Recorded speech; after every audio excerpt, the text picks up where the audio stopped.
What up, people? How y'all doing? It's your boy D. I was in the building. Oh, today. I received some training today, and for my Ricoma,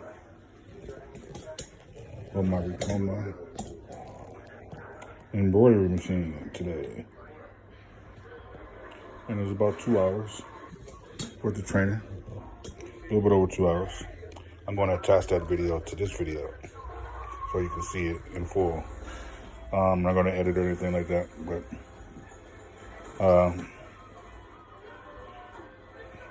it was great. What an experience. I'm glad they did that. I'm glad they had somebody come out and help me get through it so I can understand fully what the machine is about and make sure my threading was right. That was the main thing. Appreciate it, Ricoma. Y'all did a good job. Colin did a good job. All the people involved, and that's the bond. All you guys did a great job. Hey, thank you. I appreciate it. Y'all helping me out, Ricoma. I'm going to be a loyal customer for right now. Maybe forever. But I appreciate y'all helping me out, getting things done, getting somebody out here today, helping me out. I didn't mind missing work today for that training that was needed. Appreciate y'all. Y'all doing, y'all keep up the good work, and I'm pretty sure things will pay off for y'all. In the long run, things will happen. Things will get better. Like I said, training was great. Colin did a great job showing me all the ins and outs of the machine, what it can do and what it can't do. And I'm going to make sure I do all the right things and get it done, Try to be prolific in hat stitching, prolific. I like that big ass word, prolific. Excuse my language. But yeah, I'm going to try to get my hands on it and do what I got to do to make it happen.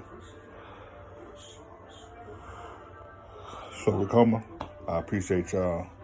And to all you people watching, they're thinking about getting into embroidery, watch this video, like and share it, subscribe to my channel, and think about getting your Ricoma.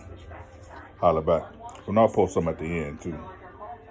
Holla back. I have a YouTube channel. Okay.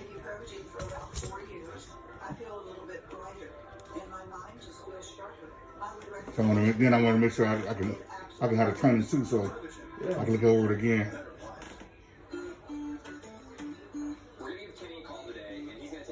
I mean, from what I've seen in the videos, it looks pretty simple. Yeah. So for the most part, you have them all right. Did you thread these ones? Yeah. Yeah. So like, if you look at this yellow one, because it's bright, it goes down from here. It goes down under here, up, back through this little arm, and then back down, which most of them you have. Okay. Except other than this one, and then what I'm doing. So you just missed two. Okay. So for the most part, I did a good job. Yeah, for the most part, they're all done except two. Okay. Yeah.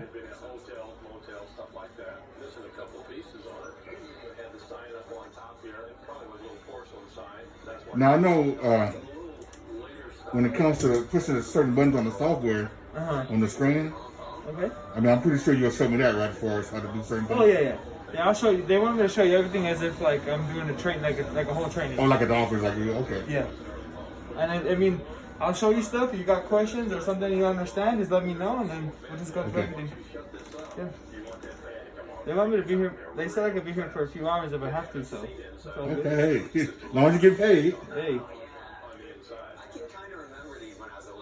I wanted me to make sure that you were good to go by the time I left. I didn't know that embroidery was different from doing everything else. I didn't know it just had its own little separate software. Oh yeah. I was thinking I could do JPEG, and, PDF, and all that. So in the program that the machine comes with is where you upload your JPEG and all your photo files, and it turns it into a DST file. No, see, that didn't tell me that. Yeah, so it has an auto digitizing feature, or software, which you still have to do small edits to it. It might not come out perfect. Okay. Because it's like an automated kind of system. But for the most part, it turns it into a DST file. See, they didn't tell me that. No? Do you have Ricoma installed? Yeah, I have it on my laptop right there on my mirror. Yeah, once we're done with this, I'll show you. But it's not, like you said, it's not the perfect, but it's enough to get you kind of... Yeah, so like, let's say you have like a basic, like, let's say like an LA logo, right? You could throw that into the software. The software will turn it into a file. You plug the file into here, and the machine will run LA. Okay. So it might not come out exactly perfect because you might have to do small tweaks to the design, just depending on how detailed the design is. But for it's like a real dramatic design, or like for something that's super detailed, you gotta send that out. You gotta get that. Yeah, you gotta get that digitized because. Like I know I tried to get on the. Ooh, sorry. That's antibacterial stuff that you need some. I tried to get on this some stuff that somebody digitized for me. Gotcha. But I'm not 100%. Okay. Yeah, I mean. And I was having a hard time putting that in too. Yeah. Oh, the bobbin. Yeah. So for the bobbin.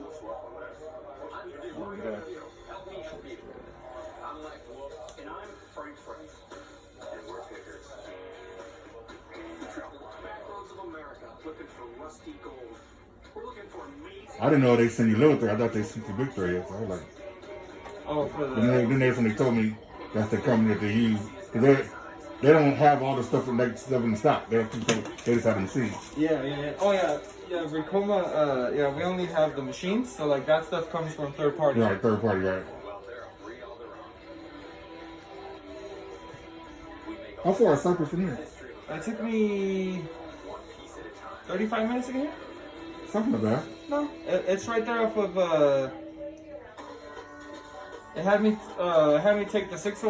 I'm off the 605 and what street is that? 605 and. Is that where you live at? No. That's where the office is at. I live in Garden Grove, which is off of the 5 and the 22. Oh wow! Close to Angel Stadium. Oh wow! Yeah. So from the office to my house to the office is about 30 minutes, and then it was about 35 minutes from the office to here. So I'm about an hour away from my house.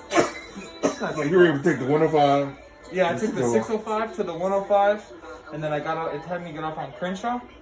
Like I told him, I said, put in the notes that the person they can get off on. They can take 105, get off at Crenshaw and make a right. Yeah, exactly. That's what I'm make sure to put in the notes so they can know.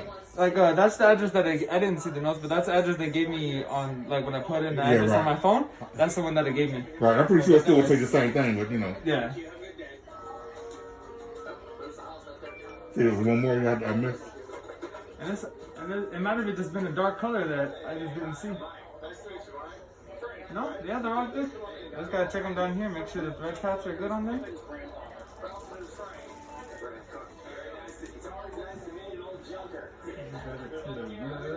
So even making patches, I'd have to do somebody digitize that too. So for the patches, you just need to file one time, and you can multiply it on here. So I just have somebody make me a patch one time. So you just need the file. You just need the file, and you put the file on here, and then you can multiply the file on the. So whatever size hoop I put on there, you just try and see how many you can fit. Okay, right. So if it's 6 or 3 or whatever, how many? Yeah, it just depends on like the size of the hoop, the size of the patch, how much. If you need any extra material like around it, you gotta space them. They can't be like touching each other because when you try and split them, y'all see on video, you gotta have some room. Yeah, because if you try and split them, you might cut some threads. You might ruin the patch. I seen where a guy he made patches using a plastic shopping bag. Oh, yep. A reusable grocery bag. So I probably have most of my stuff sent out to digitize anyway. So is digitize and DST the same thing? So digitizing is the action of making a DST. Okay. A DST is the file you make from digitizing. So digitizing is like what you're doing. So it is two different things. Yeah, two different things. But they're correlated, but they're different. Okay, gotcha. It's like a fish and fishing. Right. Someone's fishing for a fish. Like someone digitizes to make a DST. Yeah. That's kind of like how it goes.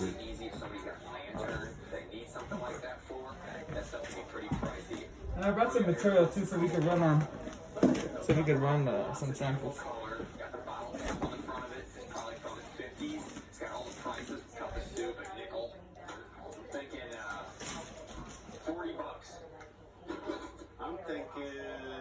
You just slide whatever you cut in that box right there. Okay. And Oh, I'll here? put it in there. Even that stuff I need, I'm my front. I can get it out later.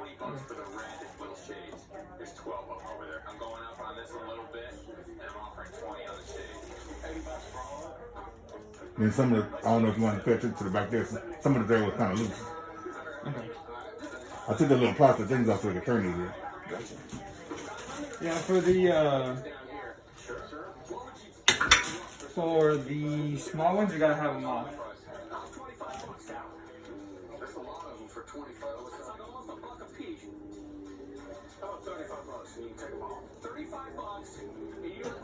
So the bigger ones I can put on there, they'll turn with the bigger ones. Oh yeah, yeah. With the big ones, you wanna have the plastic foot on there. See that box right there? That blue and white box? Okay, that one. That's thread I ordered. It's small thread. Oh, like Before you leave, I'll have you look at it and see if it's okay. Yeah.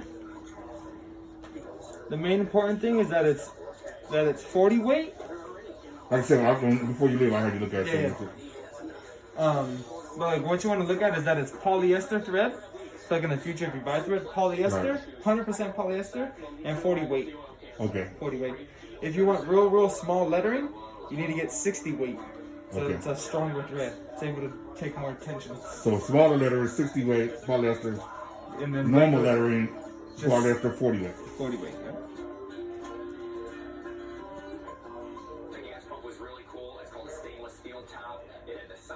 Same thing with the bigger ones?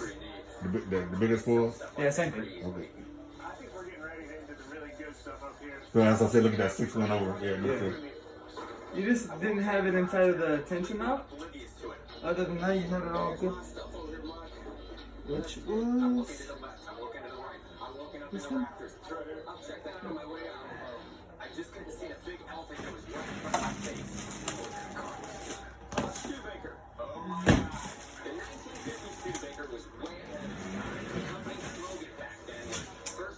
You know anybody wear size 12, 12 and a half tennis shoes?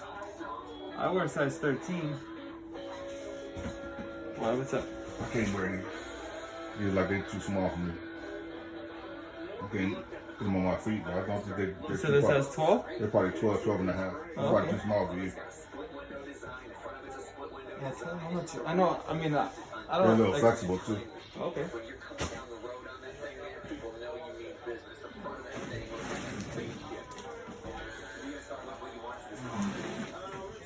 I didn't realize they sent you so much stuff. I was like, wow, they sent you all this stuff. Some stuff I ordered myself. You know, I just ordered off Amazon. I would need backing and stuff like that. Yeah. I didn't order any puffing material. I need to order some puffing material. Oh, the foam? Yeah. Yeah.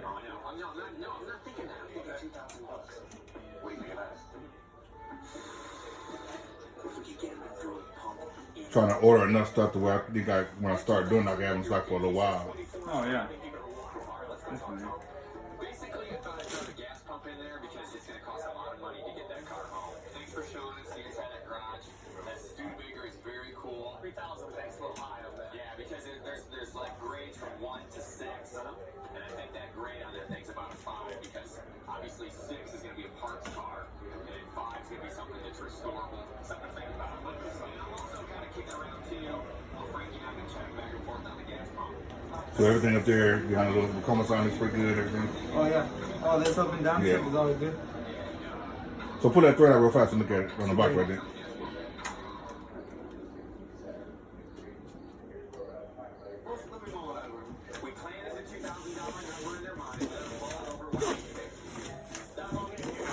I know if it's still on the box. I didn't know if it was me. I didn't know if it was Frank. I mean, sometimes on the road, you know, this isn't me sitting my hair. We just haven't showered for 5 days. I think there's a ham hanging up there. Oh my God, that is a ham. Nothing surprises me when I run into things on a pick. This is completely round. You like it might be too small. Somebody actually took the No, time. it says it's polyester thread. Think of the time and energy that It somebody doesn't say what weight it is, though. make that basket with all those bottle caps. It was a beautiful piece, man. About $10. Wow, I just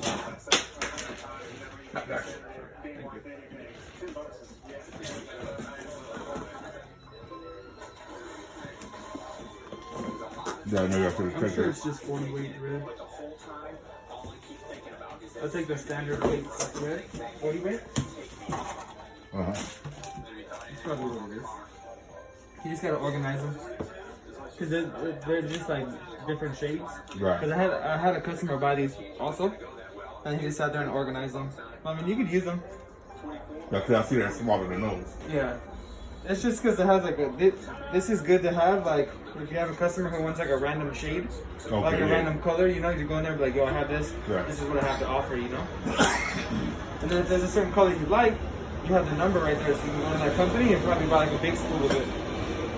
Okay, tell them what number it is and say it again. Yeah, exactly. Like, hey, I need color 2251, and they'll be like, okay. So right now, whatever I buy, whether big or small, for normal things, probably that's still 40 weight. 40 weight, exactly. Okay, That's gonna be like. It just depends on what you're doing. If you're doing like, you only want to go 60 weight if you're doing small lettering. Okay. Smaller than like a quarter inch. Yes. Like real small lettering. If you're doing like lettering, let's say Yeah, because the guy, bigger size. You know, we did a video check me on Friday. He had me take the thing off, so I guess he's like trying to have me do something else. Which one? Like I was trying to do it over video chat. But I guess he can hear the frustration in my mouth. Gotcha. And so he went live chat with me, and I'm like, "Hey man, what's up?" I said, "Well, my machine, I didn't get it. It wasn't threaded. It didn't have no thread on it, bro. It was like completely empty. Yeah. No way. And I was like, okay. So I just sat here in frustration for a couple of weeks, like, and I was calling him. I said, "Hey, look, my machine is not threaded." I said, "I don't feel comfortable threading it by myself." And then doing it over video chat, Yeah. it's kind of like, like having it in person and then having someone doing it on the video is like. And I get with it.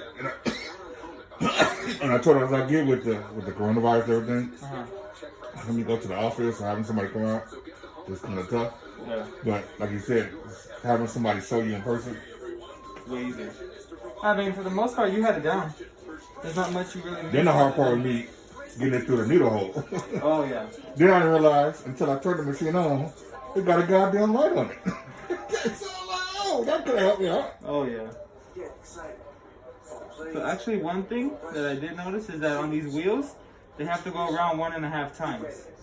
Okay, yeah. Okay, gotcha. So it has to go like 12 to 12, and then Yeah, I noticed that too. 12 to 6. So it has to go around this first on the back side. Yeah, so it goes here and it goes all the way around and then down to the bottom. Right, and then it come around through the front here on this side. Then through and then underneath this guy. Then come to here. Yep, and then goes down. Yeah, I did notice that on video channel. I did get that part. And you know, and of course, me being frustrated, of course I was going to miss one. Yeah, of course. You're just going to oversee some small stuff, you know? That's why it's important to call. Find out what your case is really worth. Let me ask you this. Depending on how fast the machine goes, are you going to have needle breaks? In your experience? Doing flats and stuff, no. Hats is where you get most of the needle breaks. It just depends on how you're hooking the hat and how you have it around the... Reason I'm asking because when I joined the Ricoma page. Oh, the Facebook page? And I just introduced myself and said, hey, I just got the machine. I mean, very first person, oh, take it back. It's a terrible machine. Oh, you know, I got all kind of needle breaks. I'm going, wait. It just depends on it. I mean, you will get needle breaks. Needle breaks will happen. Yeah. Definitely. It's just part of embroidery. But like, for people, so it's like people on there, it's like hit and miss. Sometimes there actually is an issue with the machine where we have to make an adjustment down here or something up here to make it so it'll stop having needle breaks because of something that they did. Yeah. But sometimes it's just like you're not hooking your material tight enough. You're not. Maybe you put your needle on backwards. You know. Right. So like a lot of the time it's user error, which as a technician people don't really want to hear that. So if you tell them, hey, it's not the machine, it's you. You're doing it wrong. People take offense to that. Right. Really easily. So basically, it's just taking your time, paying attention. If you learn it, like I serviced the lady's machine, and she worked in a company as an operator for an embroidery machine for like 10 years, right? So she should know. So she knows a lot, right. But there's still a lot of stuff she don't know. Okay, right. So even she has 10 years of experience, I'm going over there and telling her, hey, you're doing this wrong, you're doing this wrong. She's like, well, like I never learned that, you know? Like even with all this experience, people think they know a lot, right. but you just gotta be like, hey, this is the right way. you know. Right. And like, but people don't want to hear it. So when you tell people like that on there, or you like, and sometimes people will probably think because they do embroidery and get a machine, they can just jump right into it. And it's not all that simple either. Still, you still gotta learn it. Still gotta learn it. Yeah. It's always gonna be a learning curve. Because there are certain things you may not do. You might not thread the machine. Somebody else may do that. Exactly. You know what I'm saying? They may have a guy come in and soon the third one, okay, you're gonna thread it. Yeah. And that's all you do is just go work the machine. Yeah. Exactly. So then they have a guy that's serving the machine. So you're not watching that. So hey, you don't know how to put the needle on. Exactly. It's most of the time it's user error, but some of the times it is the machine. But something that's fixable doesn't necessarily mean the machine's like a POS, you know? Which some people like to think that. So what is this for? It's for the transfer to follow? That's so you could transfer files from your computer. You have what type of... I'm using a Mac. Okay. So the EMB link, so to connect the back of that to here, doesn't work with a Mac. I think we could set it up wirelessly, but I would have to send you the how-to and the link to that when I get back to the office. Okay. Which is easy. It's just you download a file on here, you connect to the IP that it gives you on here, and it links them together. You can transfer the files wirelessly. Once I go back to the office, it's just like a how-to. We can get on the call and I can set all that up. All right. So for the bobbin, when you thread did you thread the bobbin? I mean, I threaded it right now, but did you thread it? I was trying to, yeah. Okay, let me show you how. So before you start, you want to have the bobbin in your hand, and you want the thread to be coming out the top. So when you pull it, it should be spinning in this hand clockwise. See how it's spinning clockwise here? So then as you have it like that, spinning clockwise, you put the bobbin in to the case. There's a little slit right here on the side. You pull this around so it goes into the slit. Under the arm, it'll make a little tick, a little click kind of noise. After the click, around your pigtail, starting behind the pigtail twice. 1, 2. And when you pull it from here, it's just spinning clockwise. Okay. And then with the pigtail facing upwards, you just put it under here, inside, and you push. Now, how soon should you change that? You get about 30 to 35,000 stitches of bobbin. So if you're just keeping track of like what you're running, you can kind of stay ahead of it. Okay, so you know to change it out. Yeah, like let's say you've done 4 or 5 runs already, take it out, check it, like, oh, it's still halfway, I still got some time. I mean, if it runs out in the middle of the job, it's not a big deal. You just take the bobbin out, put a new one, reverse the machine 2-3 seconds, and then start it up again. And then it'll pick up where it was at without any issues. Yeah, if I didn't know that program didn't work with that one, I gotta put on the regular computer. For what? For that program to work a little better. Oh, for the Ricoma? Yeah. Well, do you have another computer that's not a Mac? Or you have only MacBooks? I have another one. I gotta charge it up. I mean, I can plug it up. Okay. But I guess we'll do it when we get to that. Okay. Alright, so next thing we gotta do is just put the hoops on. Or put the brackets on. So all the brackets sit in the same spot for all of your hoops, except your biggest one. Except your very biggest one. So all your green hoops, except your real large rectangle one, will all fit into the Now let me ask you, with the hoop, that size right there, how many patches do you think I can throw in there? Maybe about 3, 6? Can I see your hoops? Yeah, they're right. Or you have them underneath there?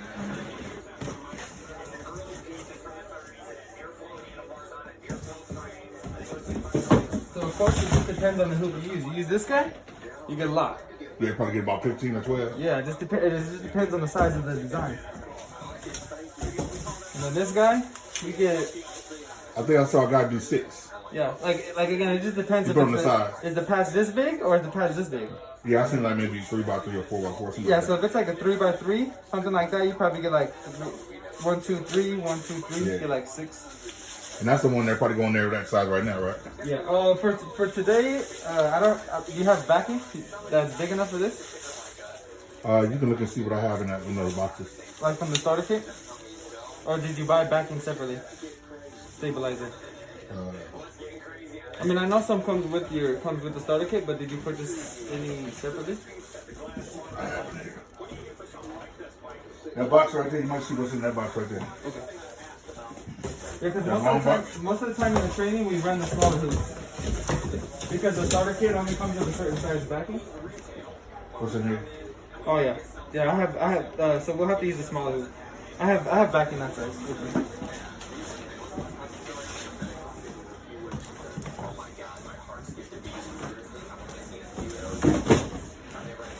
Look at this Amazon packet right here. What that is. This one here? Yeah. This would be considered backing with it. Oh no, that's the, let me see. That's a foam. Right? Wait, no, that's like material. I don't think that's backing.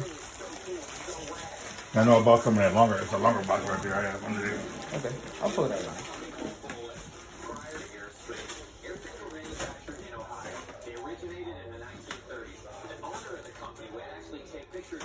Yeah, I'm trying to get my room where I want to put it where I can. I'm trying to save my recycling with the coronavirus. I ain't even trying to. Can't take the recycling in.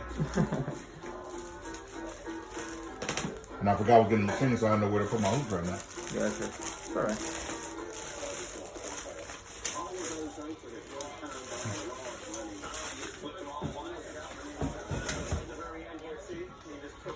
I didn't realize they sent you so much. Yeah, they send you 2 every hoop, so you could so you have 1 running and you have 1 waiting. So as soon as it's done, you just swap it out. Right. Keep the machine running.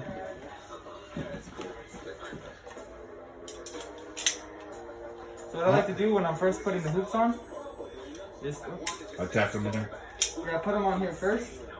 This guy will always be on your right hand side. When you're going in like that, it'll always be on the right. The little U cut out.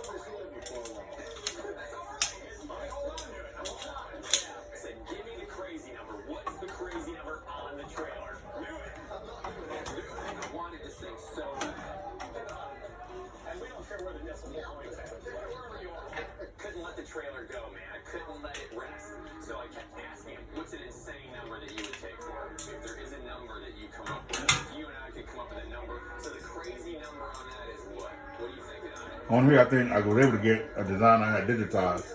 I'm going to get to the hats. I think I was able to have it digitized and put a GST for on it. Then I made it on here, so we'll see when we get to it. Yeah. We cut some deals on some stuff. I was desperate. I had no choice. I decided to pull out the oldest trick in the picker Bible and offer him a hot lead. We hit some picks that there's this stuff that's just way too big for us. That's really, really reasonably priced. I mean, I could even tell you what the people want for it.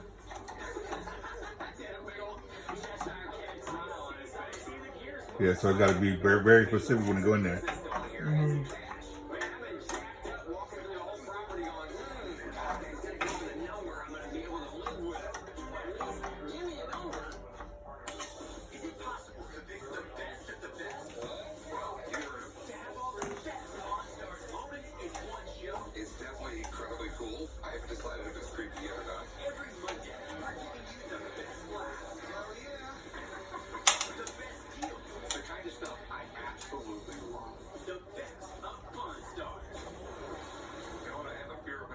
What are you going to test print today? Huh? What are you going to test print? For your pre-training, did they send you any, did they send you a file that's called Cheers? I couldn't get it downloaded. No? Okay. Can you pull it up on your computer? We'll download it.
I know they sent it to me, but for some reason on this Mac, They got the little downloader thing got deleted or something. I don't know what happened. I guess I'm moving too fast. Can I see your USB? See if there's a problem. Attention! Do you have Medicare? Did you know that you may qualify to get up to $144 added back to your Social Security check every month? It's easy to see if you're eligible. Just call the Go Medicare Benefits Help Center at 800-586-9611. In addition to receiving $144 every month, you might also qualify for a $0 Medicare Advantage plan that includes the following benefits: dental, including fillings, exams, and dentures; vision, including exams, frames, lenses, and even contacts; hearing, including hearing aids and batteries; and prescription drug coverage, all at no additional cost. The Go Medicare Benefits Help Center is open now at 800-586-9611. Both the call and the consultation are 100% free with absolutely no obligation to enroll. Call the Go Medicare Benefits Help Center now at 800-586-9611. That's 800-586-9611. Sunday dinner has always been special. These days, it's just nice to have something to look forward to. Well, break out the good plates and tell the kids to wash up. Because it's Sunday dinner. Even if it isn't necessarily Sunday. From the herding group, the majestic collie. And next up, we have the Experience Boost cow. It reminds us we can now raise our credit scores instantly free with Experian Boost.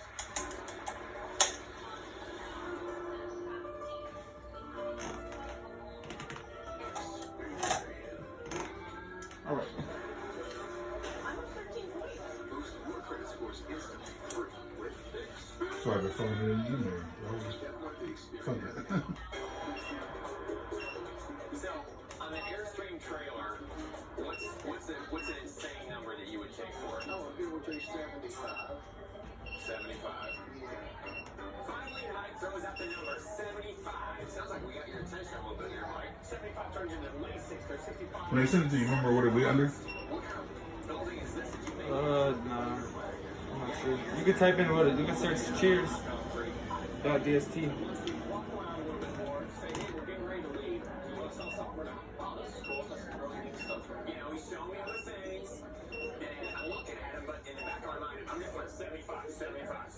That's all I can think about. All right, I love this one. It's got some cool patina.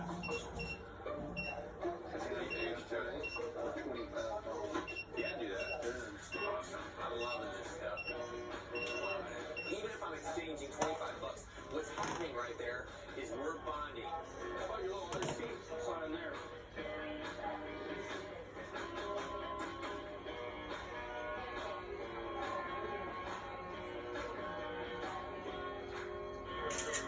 What do you got to get something like this at? $90. $90. Oh boy. How about your Volkswagen van here with no wheels on it? I'd do it. $5, Frank. Kind of cool. How much is that? Hey, dude, throw it in with the thing. Really? All right. Just get right here, you go. Cheers.dst. I appreciate that. And when we walked around with this guy, I thought to myself, you know what? I'm not going to mess it up with a lowball offer. I wanted that Airstream so bad. I probably could have got it for cheaper, but I was like, you know what? I'm going to do the 75. All right, I'll take it for 7,500. No, 75. 75,000. Wait till the goes away. $1,000 you wanted for the trailer. I want to keep it, but Mike really wanted it. So I threw a price at him that was so high that I thought, well, that'll be the end of it. I had one of those out-of-body experiences. You know, I started going towards the light, and I was looking down. We have the Cheers right here. Okay, so it's already there. So I guess I'll let it upload it. Yeah. So, what's that do? We already had it under USB. Cool.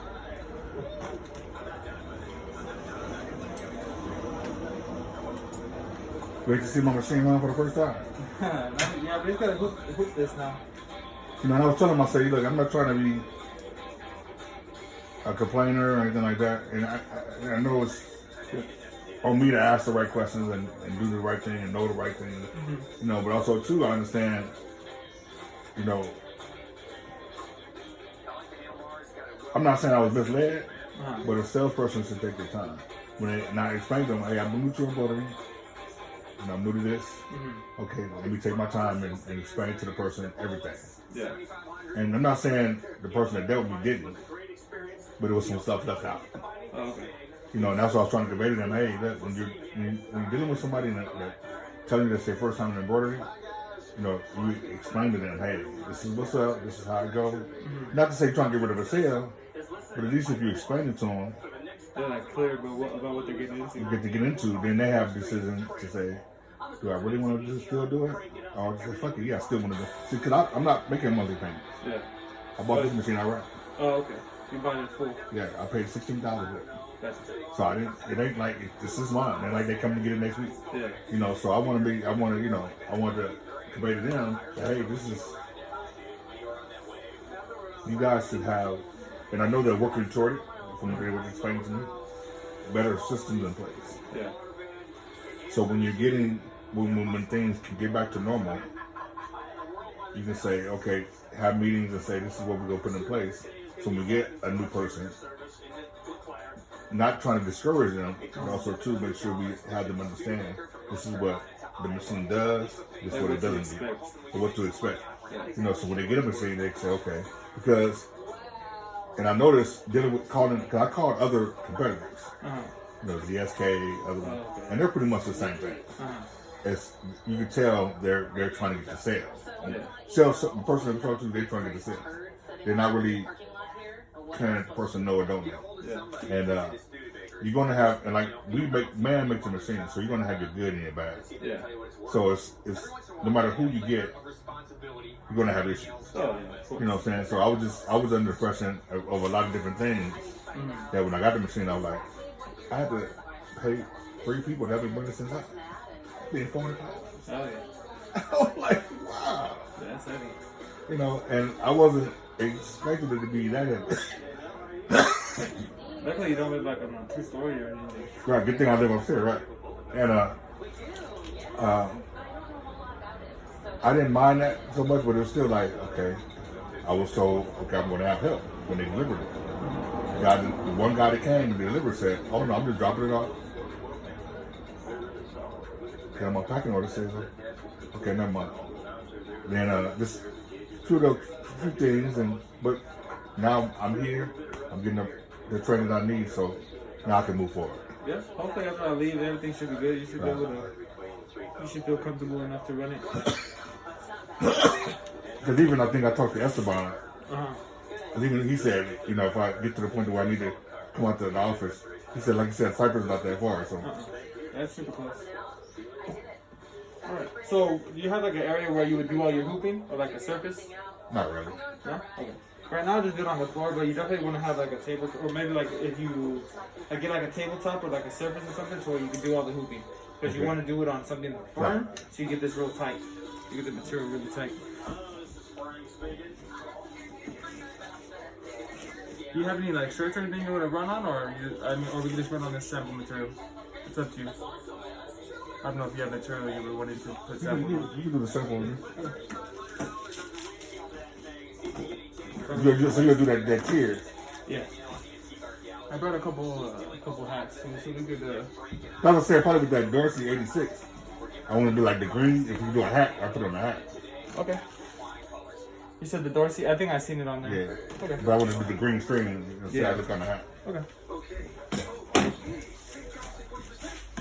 So when you do the hooping, you just want to get the piece that's big enough for the hoop.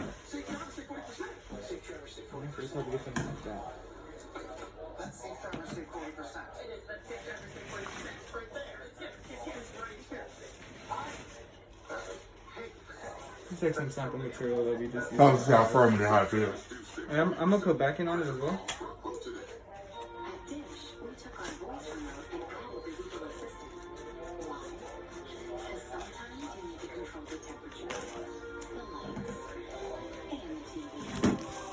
And then you just get your backing.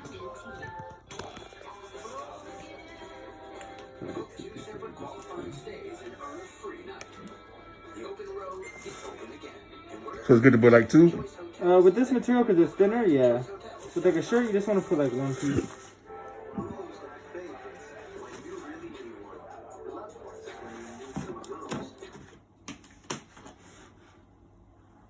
So what you do is you put your backing on top of the outer ring.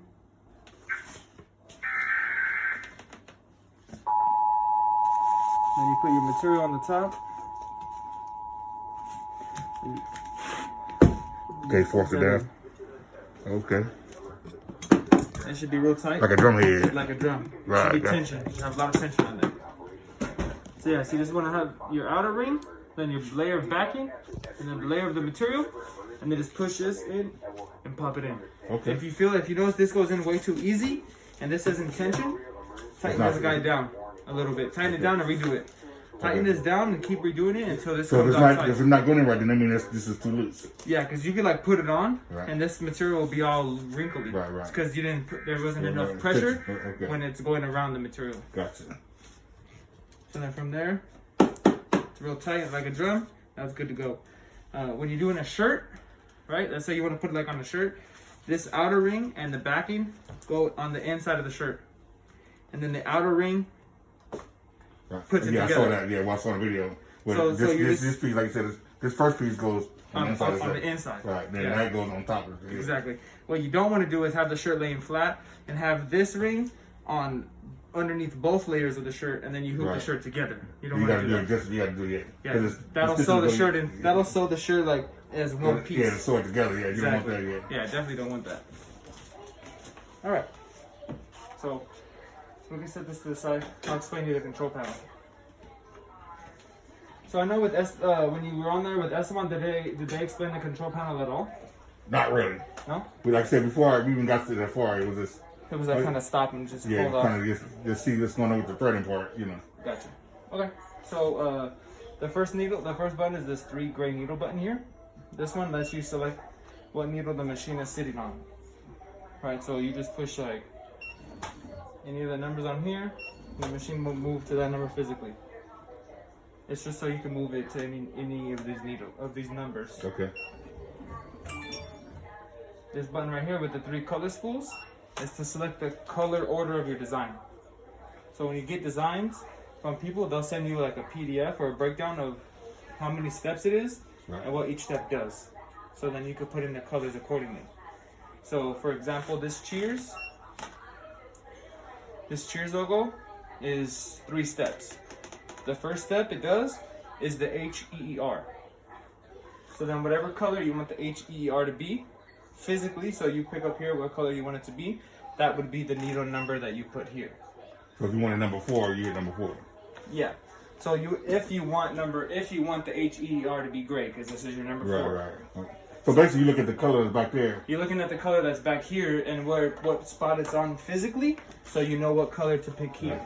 So you know what needle number to pick here. Okay. So example, let's say you want red. Your red's back here in this corner. You pick number 9. This is 15. 15, okay. So these you could switch. These ones you could kind of match up. Oh, okay, so pick the number corresponding with the needle. So don't worry about what color is here. Right. At this point.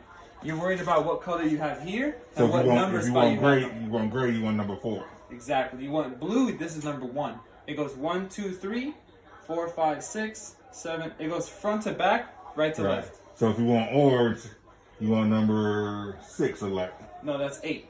Number so 8. 1, 2. So these 2 rows is 3, 1, 2, 3, 4, 5, 6, 7, 8, 9, 10, 11, 12, and then 13, 14, 15. Okay, yeah, it is number 8. No orange. So you want orange, you want number 8. Exactly. So then on here, let's say you want the HEER to be orange. Boom, you push number 8 here. And then the second step is the C and the S. So then whatever color you want the C and the S to be, up here would be what number you select there. Okay. So what color would you want the C and the S to be? Let's do blue. Blue? So which blue? The darker blue or the lighter blue? No, number 1. Number 1. So then the last color is the outline of all the letters. Just the outline of all of them. Let's try black. Black?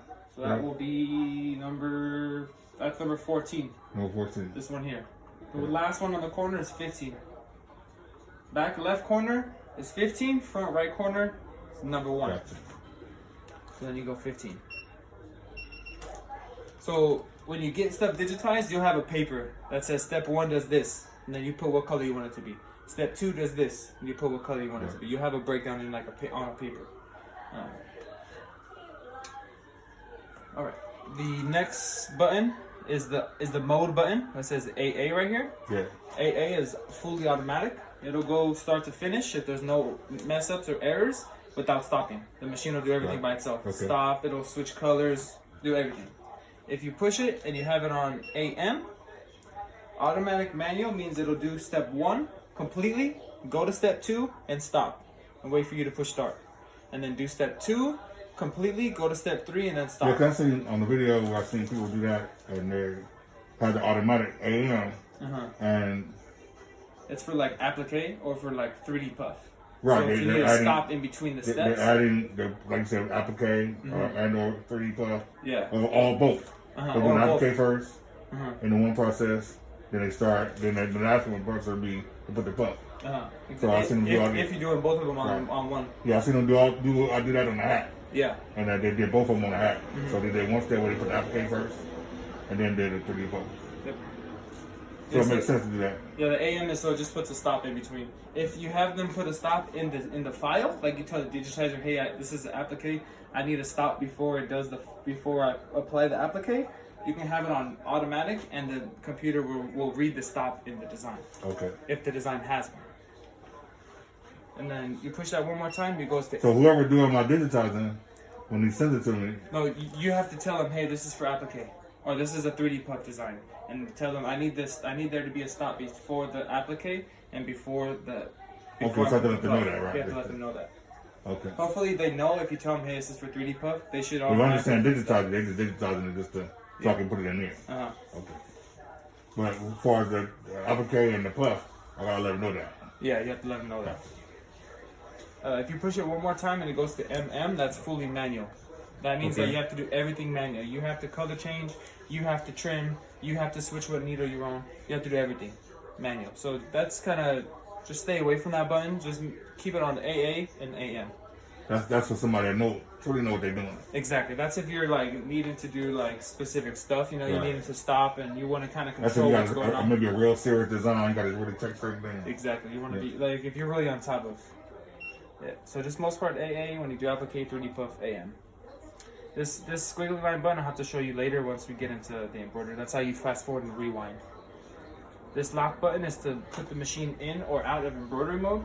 When it's locked, the machine is in embroidery mode, and which means that the machine is locked for the design you have set. It means you can't change designs, you can't change hoops, you can't change the size of the design unless you unlock the machine. Because it's locked in for what you have the machine set for. The design button, or the file button, is where you would transfer your files. So you have two buttons. You have your USB memory and your machine memory. So you want to come to your USB memory, look for the design. For example, like we did the Cheers design. Yeah, that one there.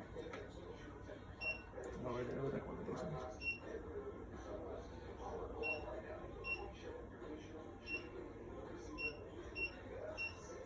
ones. You just said it. Yeah, no, it was just on there. There we go. So if you have the design you want to run, or the one you want to transfer, you select it from your USB memory. You push this button that says that I want it to go to the machine, pointing to the machine. You push it, you just push it in the first folder, push OK. Once it does a couple beeps, you come here to the machine memory, and it'll be the last file on the list. And then from here you push OK, and that will load the design. And once you push OK, then once it's on this screen, the machine knows that this is what I want to run.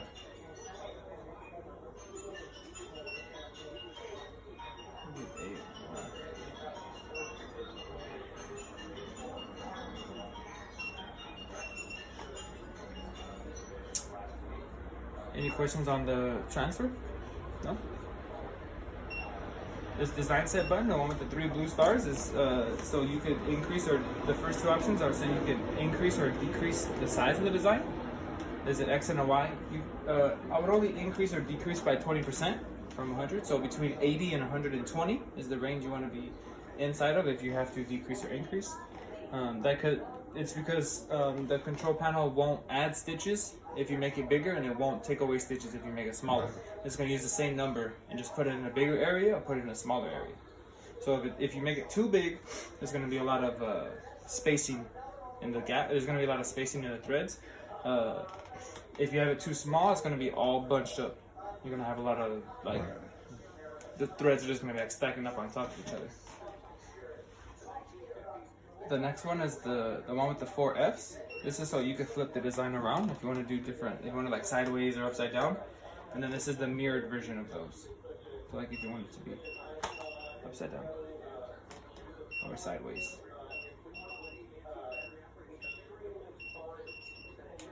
Gotcha. And then this one to the right of the 4 Fs is if you want to put an angle on the design. That's below 90 degrees because your 90-degree button is here. So this is if you want to put like 45 or 30 or anything below 90. These 2 buttons with the 3 blue squares going up and down and left and right are to do the multiples. So you just put here how many you want it to multiply left and right and how many you want it to multiply up and down.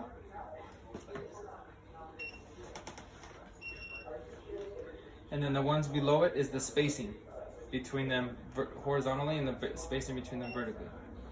So you can put like 50. And then it separates them. And you just have to play with the spacing until you get them in the right spacing. And then you obviously that's not going to fit in that hoop, but then you would just pick the right hoop. A bigger hoop, get the right spacing now, then I do the multiple colors. Exactly. Well, like on here, it's gonna look like multiple colors, but it'll do whatever color. Whatever colors, okay, okay. Yeah. It just has multiple colors because it's multiple designs. But it'll do each one at a time. So do that one more time. So right here is how many this is where you want to select to do the multiples. How many you want to go left and right, and then how many you want to go up and down. And then this is the spacing between them.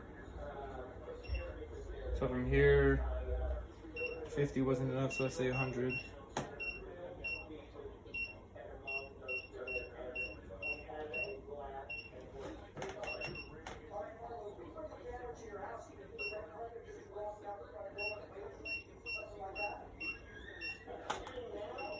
It'll be like something like that. You know, and then of course you'll have a better hoop, and then you'll just fit it inside the hoop. And of course on the screen when you have a bigger hoop, if you come down here, pick your F hoop. It gives you a bigger hoop on the screen when you select a bigger hoop. Okay, so you. So it actually shows you how many you could fit in here. Obviously, you get way more than that. Right. Yeah. You know? That's the biggest. Like with this design. That's the biggest one. Right. Yeah. So to select your hoops is this one in the bottom corner with the little photo of the hat.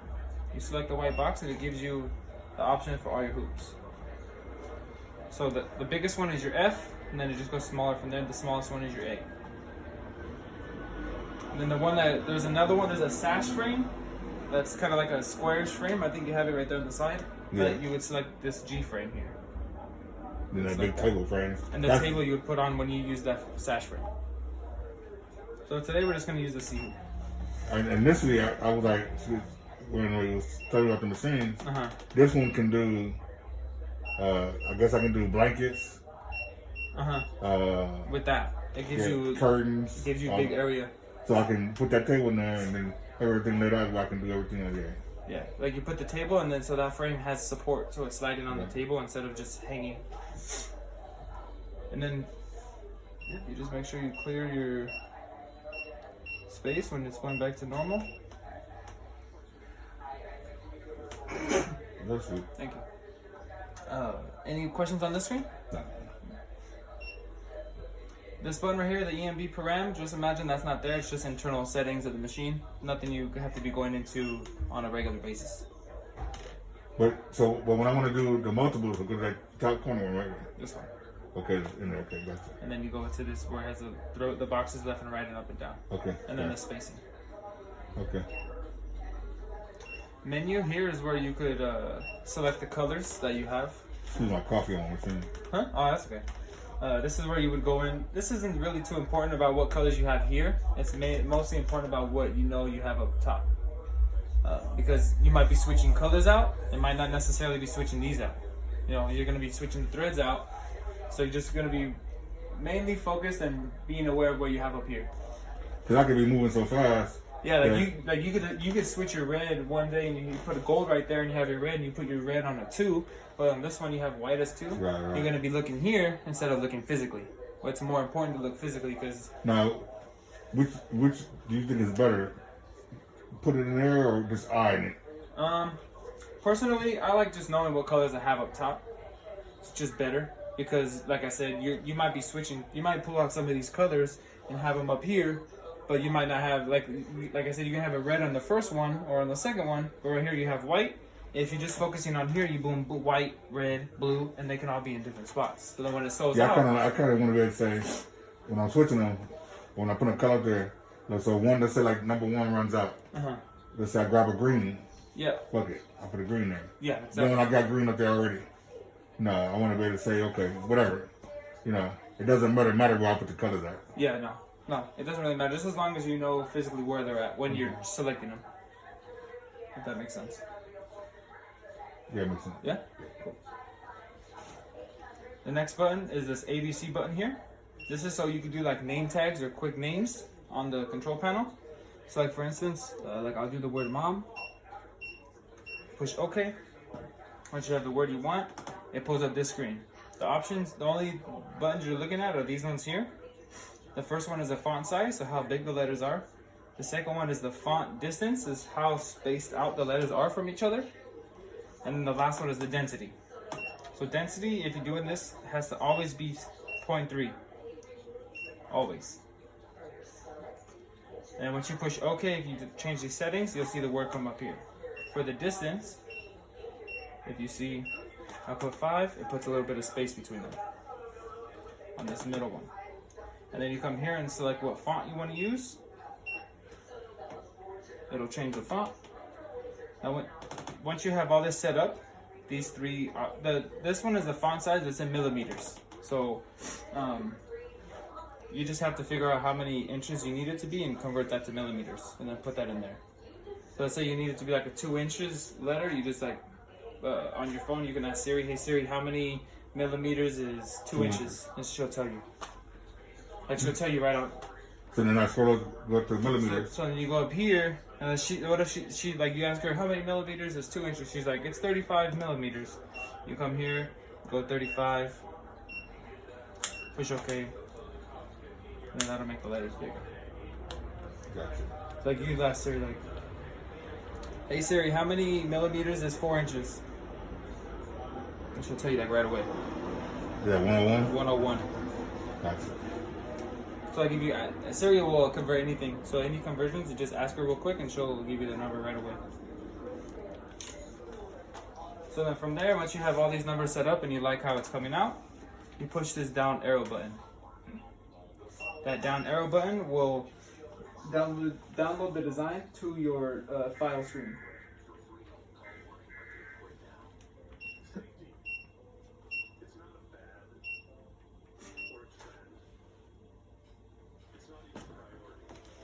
Okay, hold up for a second. Oh, yeah.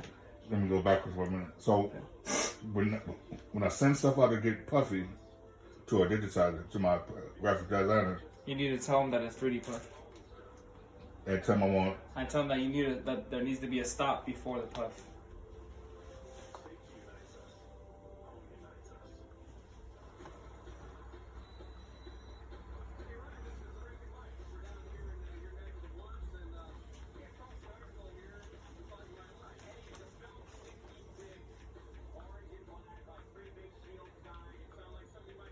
that's the only thing I need to remember. Got it. Yeah? I think that's the only thing I need to remember. Gotcha. I mean, I can remember everything else, but Yeah. I want to make sure, especially with that. Yeah. So once you're in that file and you push that down arrow button on the letters, it brings you to your files, to the last logo, and it'll be right there. So then you just select OK, and then that'll run that design. So basically with that, I created that in here, so that's okay. Yeah. Okay, so if I created something there, that should be all right. Yeah.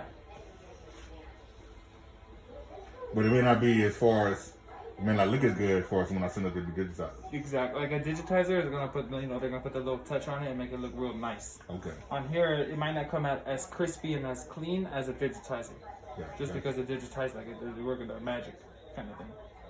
All right. Those are the two buttons on the menu. The next two buttons is your plus and your minus. That's your speed. When you're running a hat, the speed you want to put like at 650 is like the max, so 650. But a good speed to run it out, at least while you're starting off, is like 500. So you can kind of, the machine kind of takes its time. You kind of understand what the possible issues You are. can gauge it a bit better. Exactly. You know, if you run the machine real fast and you have a thread break, you know you're not gonna. It's gonna go so fast you're not really, at least in the beginning, gonna realize what happened or what caused it. So the slower it is, if a thread or needle break, you can kind of watch it. Like if and it go, wasn't okay, I really- see what happened. I see what happened. Yeah. Exactly. You'll be able to tell, like, did the thread break down here or did the thread snap up here? If it broke down here, you had a thread break, something wrong with either the material or the timing or the bobbin or something. If the thread popped and it's popped up out of here, Could be it's too tight. It's too tight. Exactly. There's some type of tension between here and here that's causing it to just jump back. Now let me ask you this: as far as what we're doing right now, is that tension where it's supposed to be? Well, I won't know until You started up. we run. Yeah. Okay. All right. So I'm a little ahead of myself right now. Yeah, a little bit. That's all right, though. That's all right. That's not a bad thing. So those are your speeds. These arrows are so if you need to move the design at all on the hoop. Now you can move it up or down or whichever way you need it to go. This button right here in the top corner is a trace. We'll put the machine on needle 1 and we'll move the frame around needle 1 to show you if the design fits inside the hoop. So I'll show you, pop the hoop on there and I'll kind of show you what that looks like.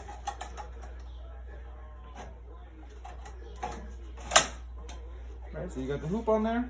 You're gonna push this one in the top corner. The machine's gonna move to needle 1 and it's gonna slide. And you're looking at needle 1 to make sure that it fits inside the hoop. You can kind of hold your finger down so it kind of let you know where it's gonna be at. So do that automatically? Do I have to do that or? Well, hold it down? Yeah. I mean, I like doing it just because it gives you a good view, like a better, like it's easier to see. It's easy to see like that. But if you're like holding it down like this, it gives you like a good Idea what it is. representation Okay. of where it's going to be at. Always do it one time without your finger, so if it does get close to the hoop, it won't hurt, so you know. This button right here is a frame out button. This button is for like applique. If you're doing applique like on a shirt and you want to put the applique, you push this out and it'll pull the frame out. You lay the applique down and then you push that in and it puts the frame back into place. It just pulls it, or not even for applique. Let's say you have some long threads and you want to clean up, you don't want to get your hands underneath there. Just pull the frame out, clean it up, and then put it back. But you cannot do that with the hat. You can't pull the hat out. It won't come out. Because the bill will push up against the back of here and it pops the hat off. I got it. I know somebody that does embroidery, and he makes the 4x4 patches Oh, okay. for all law enforcement. Oh, okay. Not. He makes it for all law enforcement in California, Nevada, and Arizona. Oh, okay. That's So cool. anytime a police officer passed or died, they get a memorial patch, Oh, and okay. it goes to him. And I think he just, and sometime between us, he'll get, like he just said, some police officer up north died, and they ordered like 25,000 patches No way. to pass out to all the people that came, all the officers that came. Yeah. And, you know, I was like, and even still, that wasn't enough. They needed more. And I think he charged like $5 a patch. No way. Dang, it's like 25,000. That's $125,000. And then the 25,000 wasn't even enough. It was just, he still had to order like 50,000 more. That's wild. So think about it, I mean, and then think about But you're not doing 25,000 patches on a single head. no, He doesn't have no single head. no, he has He's probably a multi-head, 4 or 5. he has a 6 five head. And then So think about it. If you go on that big one, how many patches you can get on that big one? So let's say you get like 10 patches on the big one times 5. So yeah, I think you can 50 do. patches. I think you do. Yeah, I think that's. It can do 10 in the size patches he has. I think each one can do 10. So then has 10 times 5. He does 10 times 5. So and then he has 4 2 heads. Okay, those are probably doing the same thing too. So That's I 8 mean, heads. so you do all 4 of those. That's another 100 right there. Yeah, he has 4 2 heads. That's 8 more heads. Times is 5. That's 13 heads. Times that's 130. Yeah, so you figure if you're doing 2 heads, you got 4 2 heads, and then each one is doing 10, So 10, 20, 30, 40. That's so another 4 40. 2 heads. That's 8 heads. Because each 4 2 heads. Yeah, is yeah. 2 of these. So it'd be a machine with 2. Right. So it's like 20. Right, so yeah, he's only doing like 20 and then times 4, so it's 80 plus Right. his 5 head. Right, yeah, so yeah, It's like 130. so he's able to punch him out Yeah. a lot faster. Dang. And it's just him. So he has it's in his garage. Yeah. He has no employee, no major overhead. Like to do patches is easy because it takes a long time. To do 10 designs on one patch, it takes like an hour, depending on how big the design is. Right. Because it does one design at a time. It'll do like, let's say you do the cheers, you do it 4 times. It'll do this cheers first, the whole cheers, and before it goes to the next one. Right. It's not gonna do like step 1 on all of them, then step 2 on all of them, then step 3. So he's able to set everything up, and he has he had to order a lot more hoops. Oh yeah. He sets everything up, and then so he knows how much time it'll take, so he's able to leave, Yeah. go do something else, Just keep go in the it house, running. do whatever you go in the house or whatever. And he has other machines too that he still has that he works on. He do other little stuff on the side. So, Yeah. and I was like, damn, It's crazy. see how much money could be made out there, you know. I've embroidered, no, definitely. Alright, so these 2 buttons right here, this is your origin button. This one will take you back to the beginning of the design. So let's say you're in the middle of a design and you need to start over. For some reason, the shirt messed up or the hat or something messed up, you have to start over. You just push this and it'll take the design back to the first stitch. Just starts the design over. Right. This one will take you back to the last stop point. So let's say you're taking the hoop off, you bump something, you move one of these arrows, something gets moved. You push this one, it'll take you back to where the thread break or wherever the machine stopped at. To the last stop point. This button in the middle with the 2 arrows, if it's on a single arrow, the speed will go up by 10s and the arrows move really slowly. If you have it on a double arrow, the speeds will go up by 50s and the arrows move really quickly. When you move the design, it'll move fast. Right. And then you have your 100 degree, which is like a reset, your trim, your start, and your stop. This is the emergency stop button. So if something goes wrong, you notice that this is sliding over and about to get hit by the needle, boom, smash your emergency button before it does it. Gotcha. Any questions so far? Yeah. No? Alright. Now the next thing to do is just to push start. You want me to do it? Yeah. What does it say? Trim by position. There we go.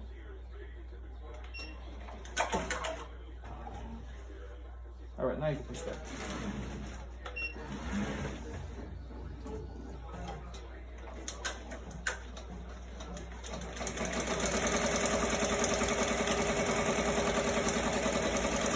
So why is it important that the thread hang like that? It's because like the first time you use it, you have to pop it in the spring. Once it gets used, the machine will tuck it into the Velcro bars back here.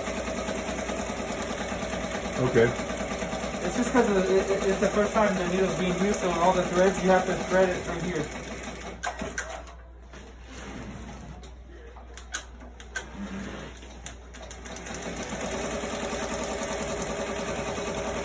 It's not too loud.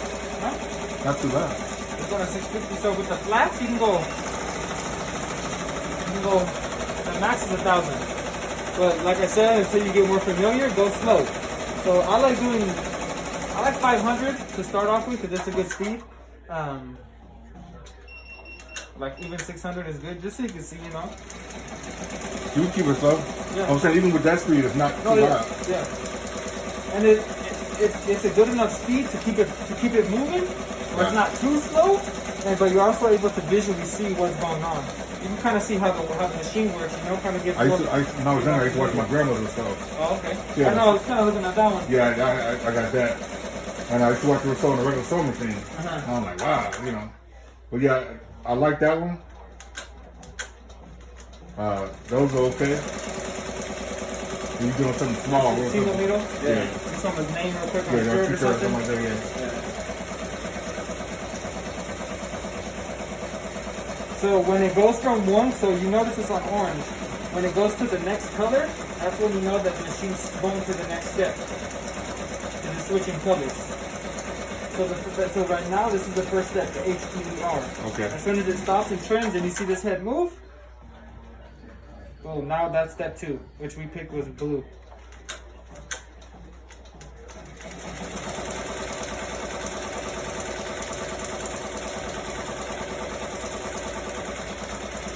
So now it's going to do step 2, which was the C and the S. I'm trying to get my YouTube video. Hey, it's alright. I'm trying to get paid off YouTube too. Hey, that works. You know, crazy, there's these girls that I went to high school with. They got famous off of YouTube, off of making slime. They're like millionaires now. Off I went to making high what? school slime. Slime. Yeah, you know kids like playing with slime? Oh yeah. Yeah, they like I did see that video. Because people they make slime and stuff. Yeah, well these girls I went to high school with, they like blew up on YouTube with that. They had like millions of subscribers on YouTube. wow. Yeah, it's wild. I did see a video like that where the person created the slime. Yeah, like you put like school glue and so you like mix Tide with like school glue and like a bunch of random stuff and it makes the slime. Oh wow. Yeah. It's interesting what you become famous on. No, that's crazy.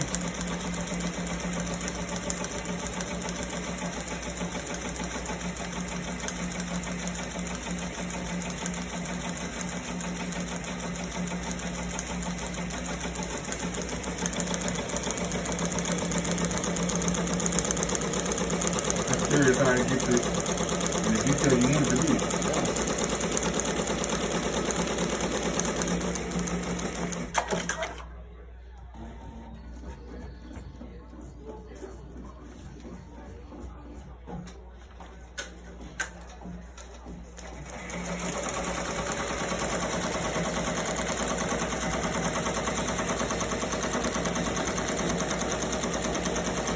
So then now that it's switching and it's on the black now, then this is now step 3.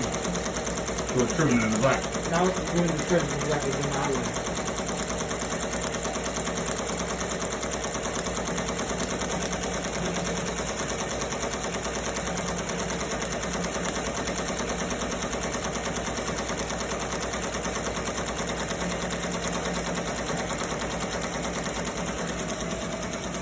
You want me to pop it up right here so you want to keep it on there?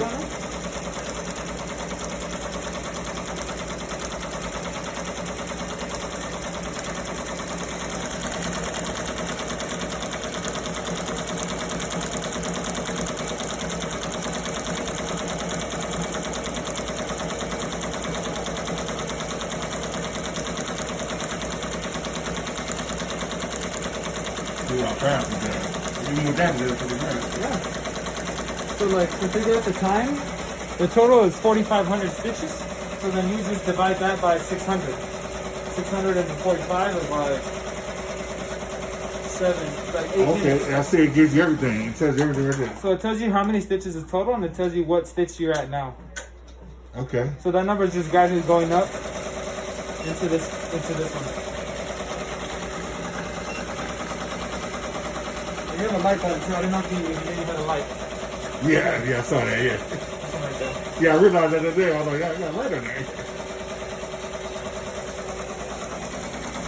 It's better to see everything. Yeah.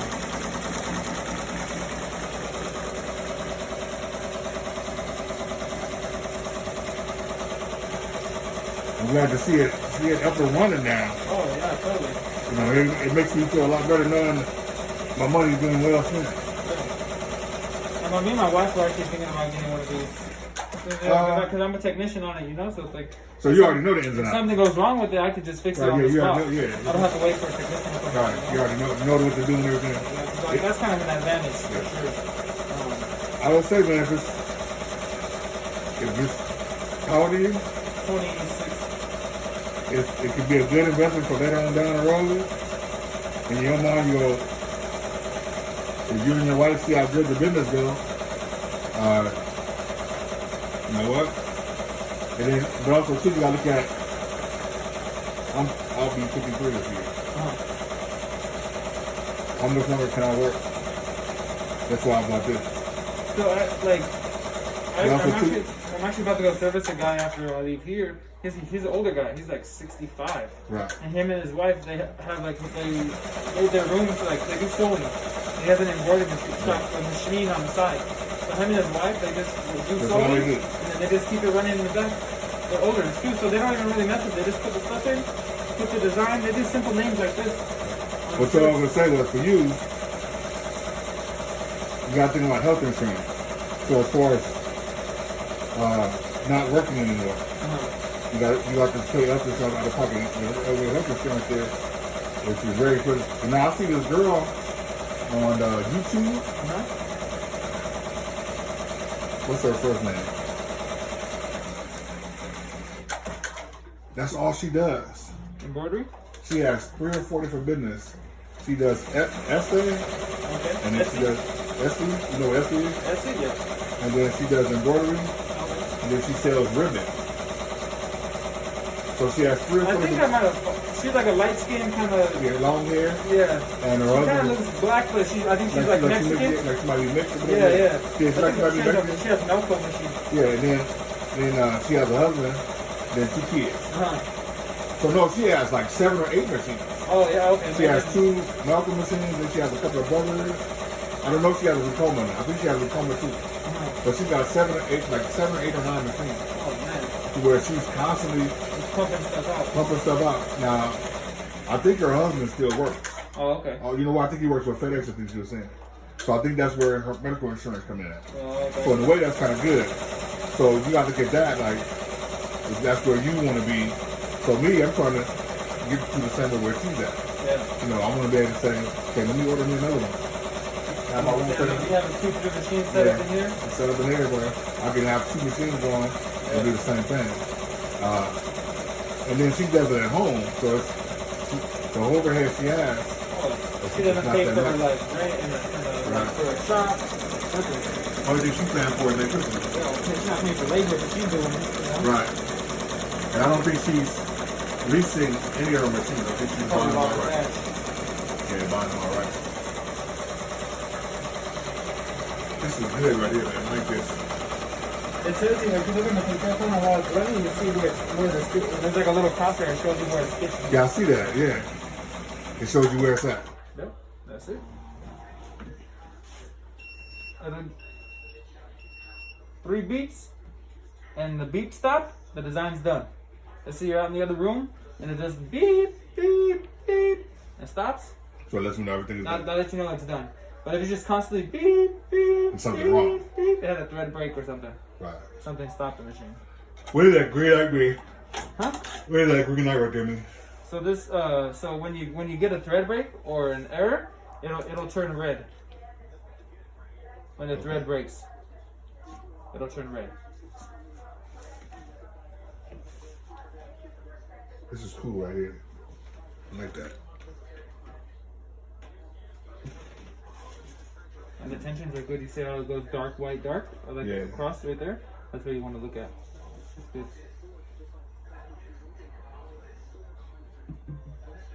Yeah, it is tight. I'll leave you some of the sample material. Because when you hoop it, it has to be real tight like that. So all I do now is I can just cut this out. Yeah. Or you cut it out. Or whatever you want to do with it. So it has to be.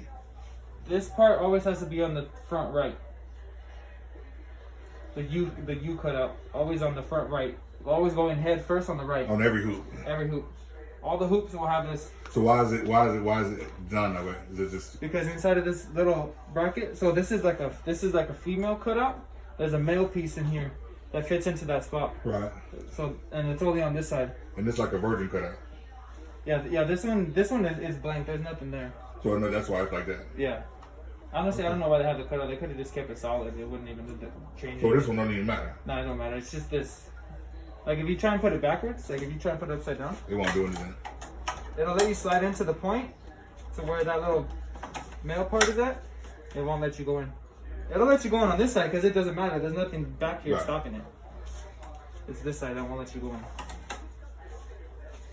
If you flip it around, slide it in, it goes into place. Now you gotta do is pull it out. Now, so what you want to do is put down pressure on this, on the hoop, on the arms, and up pressure on the hoop. So you lift it up out of the lip, like that. You know, down on the arm, up on the hoop, and it pops it up. Right.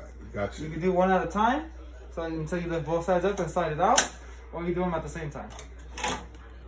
Whichever way you feel more comfortable. You know, if you want to do one side, then come and do the other side, then pull it out.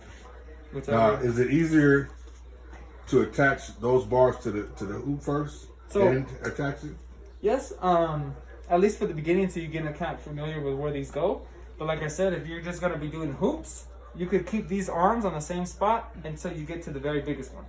Okay. All the hoops sit. These arms will sit in the exact same spot for all your hoops up to your F hoop. Because the width from here, The F here? hoop is that the F hoop is That the medium real, size is the hoop. real rectangle one. This one. This is your F hoop. okay. So like if you grab this one, it's Gotta the fit in biggest- there. This will fit in right there because if you grab this hoop and you put it here, the width It's the same is size. the same width. Okay, so that's why it's all I know that. Yeah. So long as that one I do at least 6. If I do patches, So that one will fit in there. Right. So let's my way to do patches. I know if I can do as many patches I can, maybe 6 or 9 patches I can put in there. Oh, that's just the same size there. Yeah. So, but if you are gonna do patches, since you have a single head, do this one. If you have the material big enough, because it's a bigger hoop. Right. Okay. But if you're like going in between hoop sizes and you're not using this one, you could leave the arms where they're at and switch. So it hoop makes more sizes. sense to do more patches, get out the way. Exactly. You And want to the- do more. You want to do patches on one big Right. hoop instead of having to do this 2-3 times. Gotcha. Because on here, if you look at the, it's like Right. It's like, like double almost the size. half a hoop more. Like double the size. Yeah. Yeah, almost. So you'll be able to. Yeah, that makes sense. Let's Yeah. say you only get 6 patches on here. Now, where would I put that one? All the way to the end? It'd be to the end, to these 2 spots here. Okay. Again, put the brackets on the hoop. Put it on, so it kind of gives you a feel Feel what this is where to go. where it goes there. But it'll be on the outside. These 2 holes here, on both sides, Okay. the outer holes. So any questions on how that went? How No. about how that ran? Yeah, that's fine. Everything's good. Awesome. So now we can do a hat. First thing we have to set up is this guy.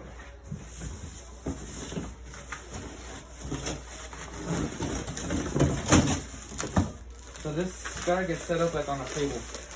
You have to connect this somewhere to where you could. This is so you hoop the hat.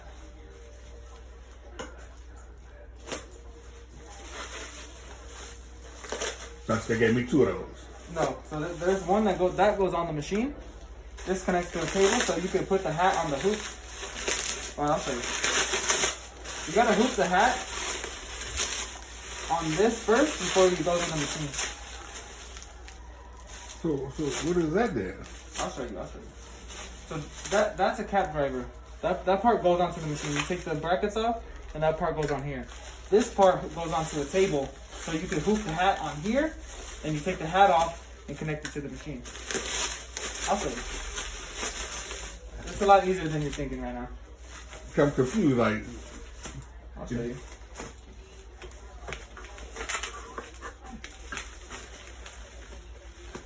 so I gotta have a specific table to do it on. Yeah.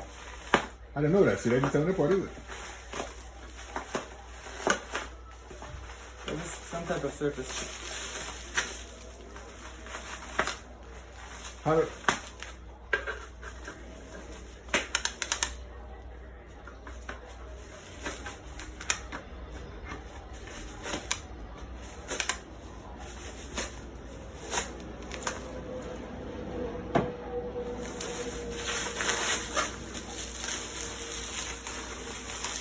that's not the same as that right there?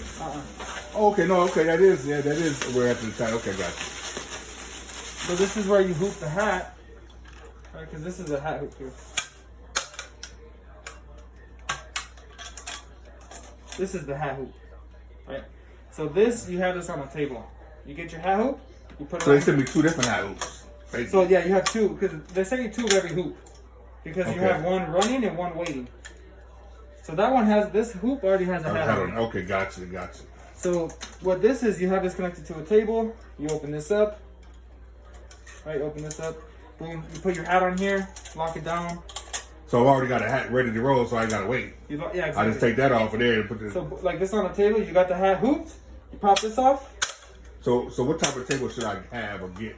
Anything that this will fit, it's thinner than this, that this will go into, because this is like a C-clamp.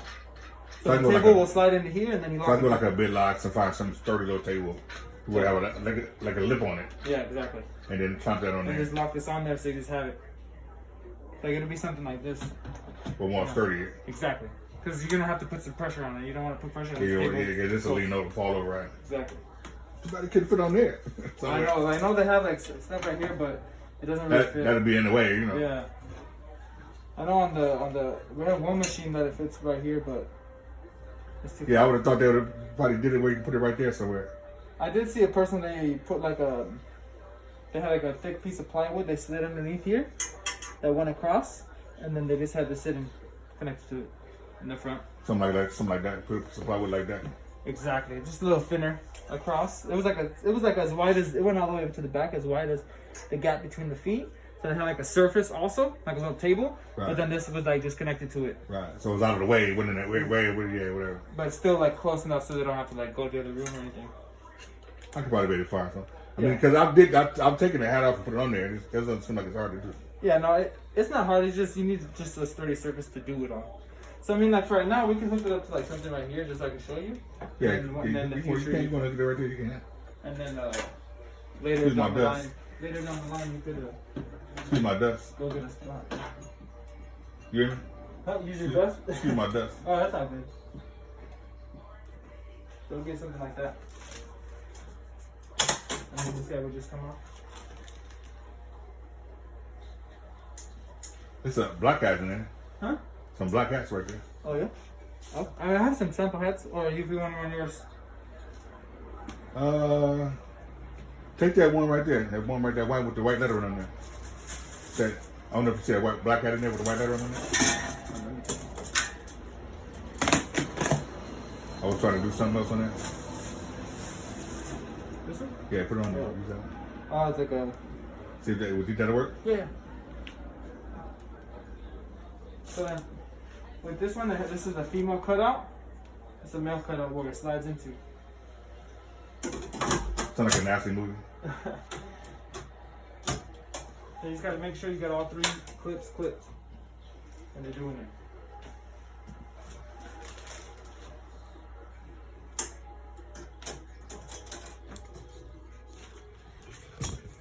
So when it's like a snapback, you want to open up your snapback.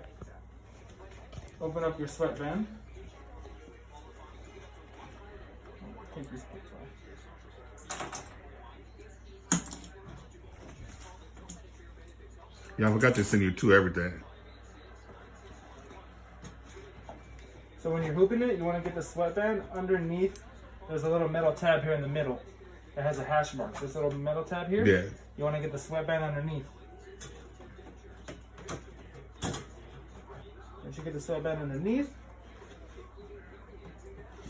you just fold the hat out all the way around.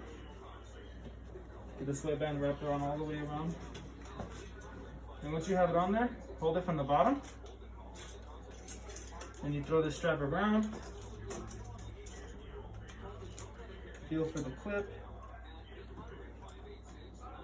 Yeah, that's work right there, because it took me no time to do that. But once I learned it, got a feel for it, I was able to do it. Yeah, we have to loosen.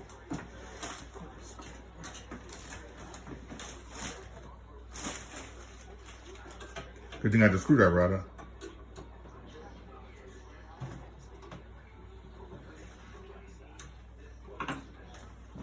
Alright, take 2.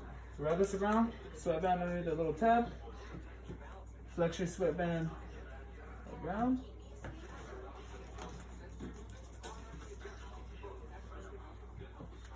Did you have that locked down?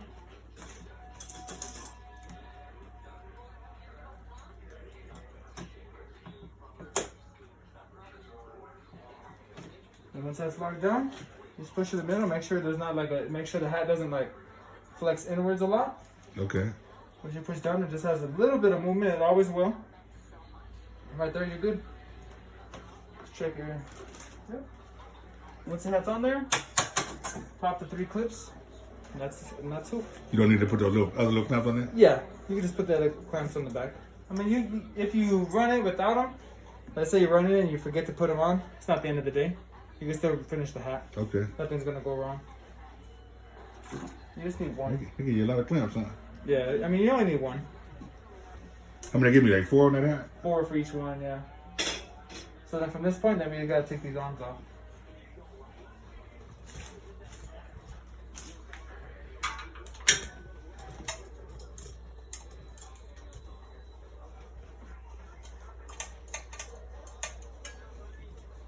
Pretty simple training. Yeah, see it? I'm gonna get to turn the light green. Huh? I'm gonna get to turn Oh, yeah. So when you get a thread break or an error, it'll be red. You just flip it up to green to clear the error.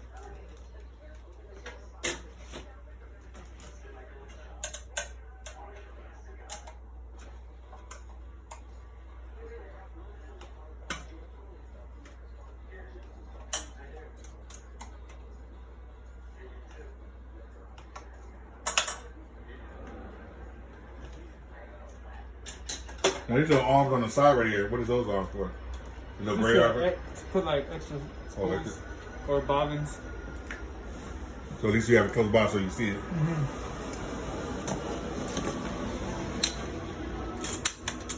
Okay, they put all 4 on there. I see. I can see what you're talking about. Yeah, but man, you only need 2. You don't need to put all 4. You want those up? You get to take the clips off and then head up and off. Huh? Take it. You can take the clips off and then the hat will come off. So we don't really need to do this hat, huh? No, that one's already done. That's the hat they ran at the first sample.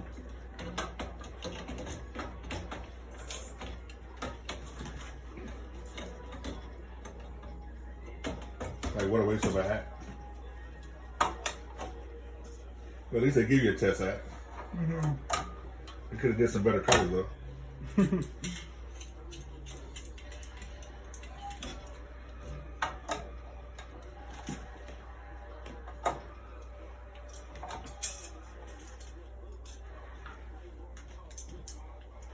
So in your toolbox, you should have had this little squiggle. It looks like a Z. It's called a Z tool.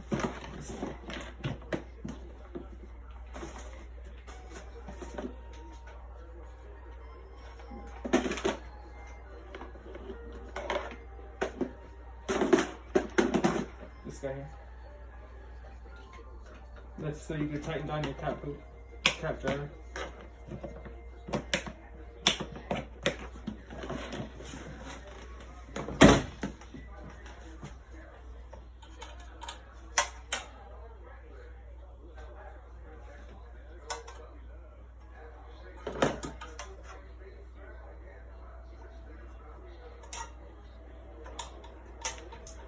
So that makes it easier for that on using that tool to tighten it down?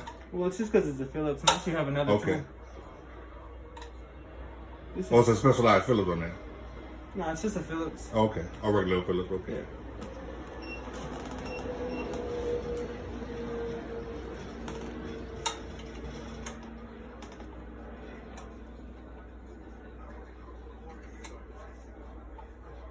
Yeah, I hear somebody just popped off one day. I'm like, what happened? Yeah, you gotta tighten it down.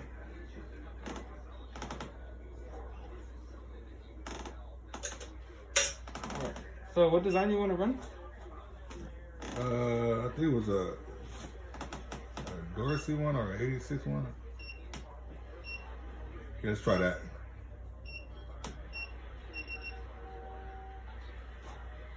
So one thing that's wrong with all the designs that you have up there, did you do these or did you? Yeah, I had somebody do that. Okay, so they need to fix your center point. So when you load the design, you see the crosshairs on the D. Yeah. It needs to be in the middle. So it needs to be like in between the two numbers right there in the middle. So because the machine's is gonna center off of the center point. So the center is not in the center point, that's why it came off to the side.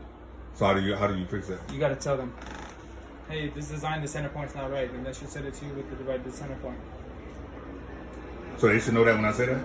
Well, I mean, like when you tell them, hey, the center point's not in the center, they should then be like, I need it to be centered. Then they should send it to you centered.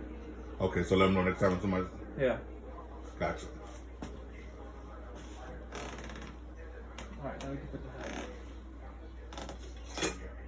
When you put the hat, you gotta put the bill to the side, and then you rotate until you feel that those two pieces kind of come into place, and then you just push them in.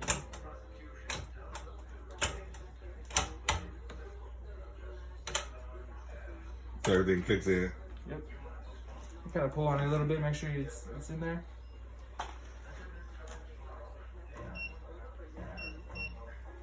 You want to line up the needle 1 with the middle seam of the hat, so you know it's centered.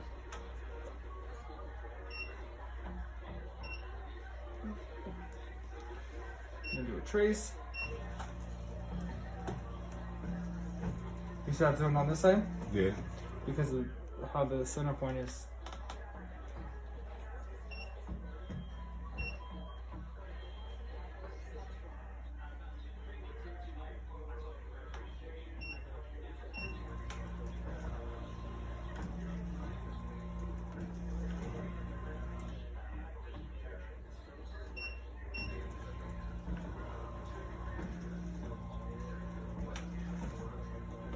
I'm like a curve tattoo.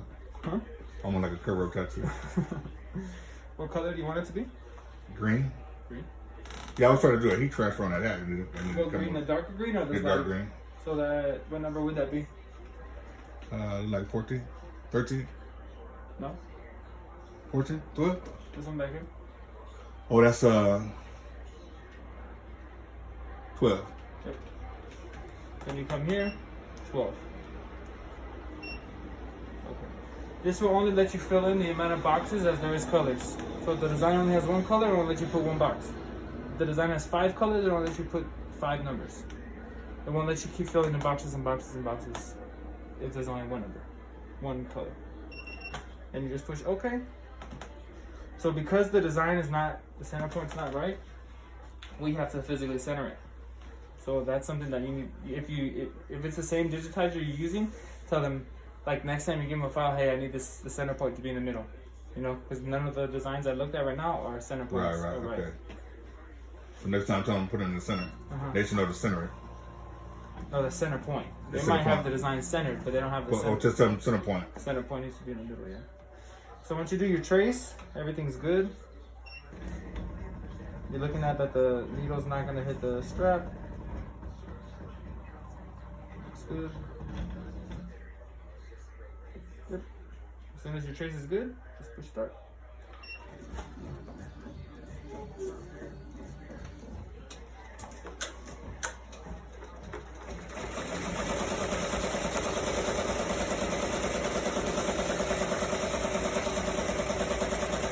Any questions you have for me so far? So far, so good. It's fairly simple, it just takes some practice. I mean, now that you know what the buttons do and everything does, you just gotta trial and error. You just gotta get your hands dirty. Yeah. And we're close too, so like if something goes drastically wrong or you need help, I mean, it's not like we're driving hours and hours to get here. Yeah, you only, at the most, an hour. Yeah, in traffic. Yeah. There wasn't any traffic today, so. I keep forgetting the day is the middle of the week. The weekend went by so fast. It goes by too fast. And hats are always going to be designed upside down. Here, it's always going to be upside down on the screen. Yeah. So when you flip it right side up, it's straight.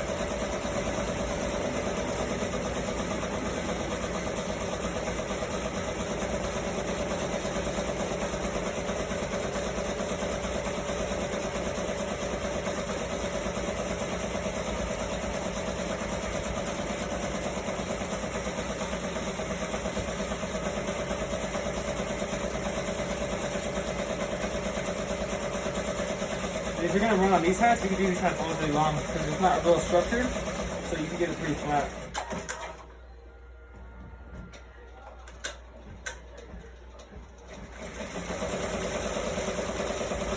Should have made it a little bit bigger, huh? I mean, this is gonna be a trial hat, so you know it's small. Yeah. The next time you do it, you can increase it on there. Increase the size a little bit. On your design set. With the 3 blue stars, you can change your X and your Y percentage. Or you can open it up on promo and change the size on there.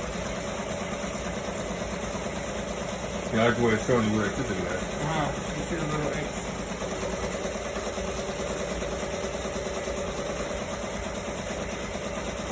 So I'm gonna show you a reverse once the, so I'll show you right here. Actually, hold on. Yeah. So let's say you had a thread break, right? Machine's beeping, giving you a thread break. You come in here, all you do is push your stop button, and the machine will start moving. It'll start reversing, and you'll see on the screen it'll start going down, and it'll turn black on the screen. As soon as it gets to the spot where you notice that the thread break or wherever it stopped happened, you stop again. So I'm gonna stop. You see it's turning black. You push stop again. Right. Once you have it where you want it to be at, Right. you come up here and you flip this from red to green, back to red, and that tells the machine when it's on the second red that you want it to start where you tell it where you're telling it to. Right.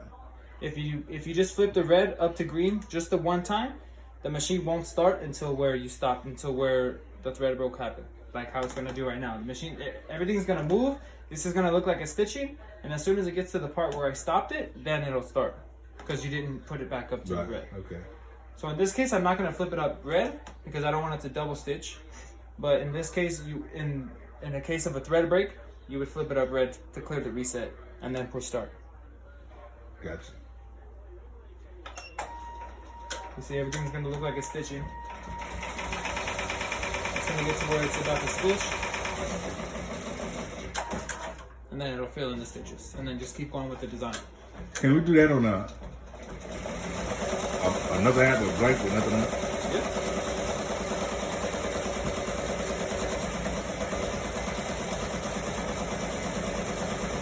I figure since that's a test hat, might as well use that one. Yep.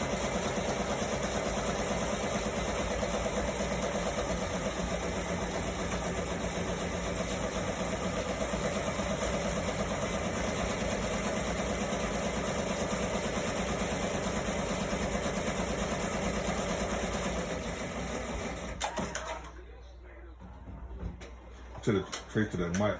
I should have did the outline in white too. I don't think this one's gonna do an outline. Does it have an outline? That's what I said. I should have had me design where Where it has a white outline. here.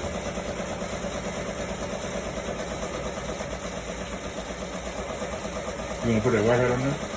Yeah.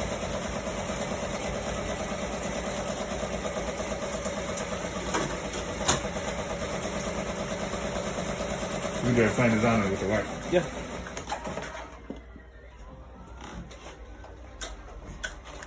It's the same brand that's in the starter kit. We get hats in the car. They're similar hats. Huh? They're similar hats. Oh no, they're not gonna send hats. Oh, like no, I'm saying this is the same brand that we got the starter kit from. Oh, okay.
I need to tell them whoever do my digitizing do a better graphic design. That's just kind of plain to me. Yeah.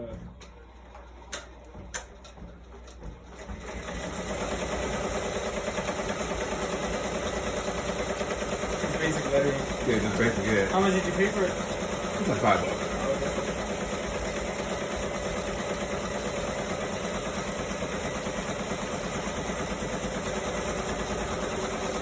That's what's trying to find me now, somebody that's really good, but also too, can give me like bundles that can do the digitizing and DTS or transfer, and I can just handle my flash drive. You know, here's a 32 gig, put as much as you can on it, and just send me how much you're charging. So give me some different designs I can put on hats and t-shirts and this and that. Yeah. That's it.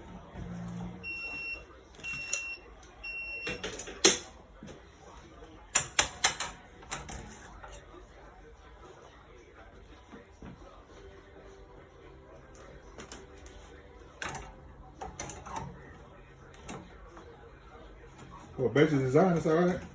Yeah.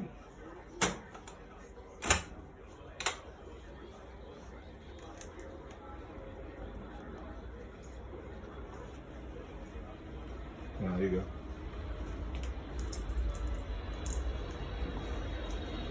You're pretty close to the airport, huh? Huh? You're pretty close to the airport, huh? Yeah, LA's right there. Yeah. Yeah, I live in the flight path. Yeah, when I'm on the phone, even when I was on the phone with what's his name? Esteban. Uh-huh. He's like, you live by the airport? I said, yeah. He said, what airport is that? I said, LAX. He was actually out here not too long ago on vacation. Oh, he's in Florida? Yeah, Esteban's in Florida. Everybody's in Florida except me. And if you talk to a girl named Sasha, and if you talk to somebody named Juan, us three are the only people that are in LA. Okay. Everybody else is Miami. So you guys work out of the office in Cyprus? Yeah, Are you only three of y'all work out of the office? yeah, Interesting. yeah. So like right now for any traveling, it's me and Johnny. Because Sasha's not traveling right now. She's quarantining. She doesn't want to travel, so we're just having me and Johnny travel. Like I was up in Napa Valley 2 weeks in a row. Let me put that back on there. Yeah. They sent me up to Napa Valley. I've been everywhere with the company. They sent like when I first started I started in October last year. They sent me to Florida for training. 2 weeks training in Florida, and then when I got back, they started sending me everywhere. I've been to Washington, Wyoming, Texas. So is it training for you guys or training somebody else? Oh, when I went to Florida, it was training for me. But when I go out to people, it's like what I'm doing right now. Oh. But they have multi heads, like a 2-head or a 4-head. Go ahead. So, okay, since your office, why does your office only have 3 employees? It's just a small office. I think they're getting more people, but we had 4. I mean, I understand because of coronavirus. No, like even from when I started, the most people we have is 4. Well, I'm sorry, we have 4 with our manager, but she doesn't travel, but she's our manager. Okay. So as a techs at work, there's 4 of us, but one's a manager, and there are 3 techs. So basically, you guys we cover like the whole west side of the United States. So that's from. That's like just cut the United States in half, the whole left side. Wyoming, Idaho, all that. Okay. All of that, yeah.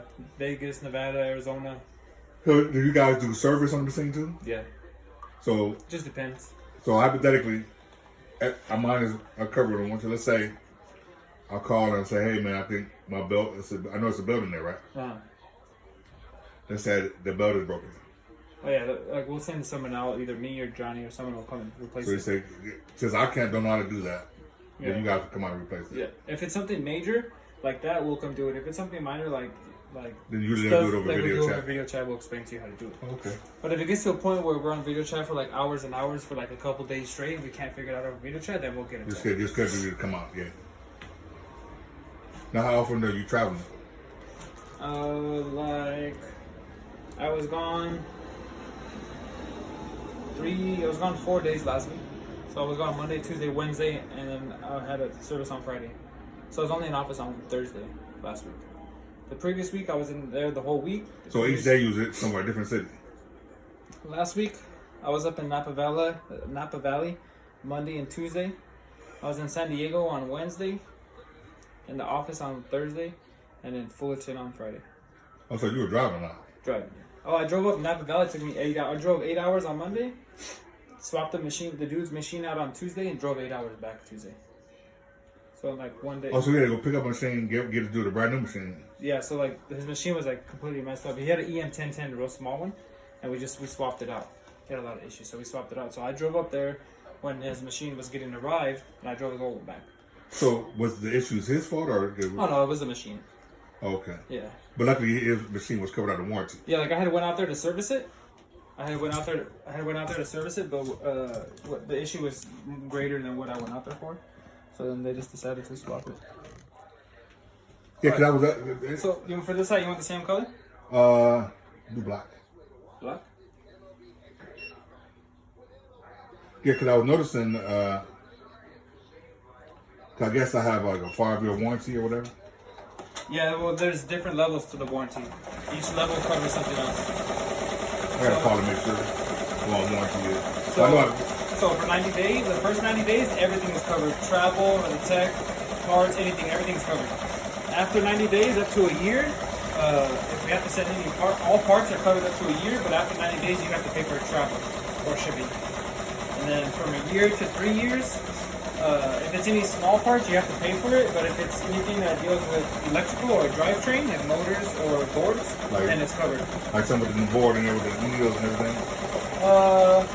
No, like the only board that there is one behind this. There's one behind here, there's one on the side, and there's one in the back. Like a motherboard, like computer boards. And then anything drivetrain. Yeah, I want that a little bit bigger. And make the font different.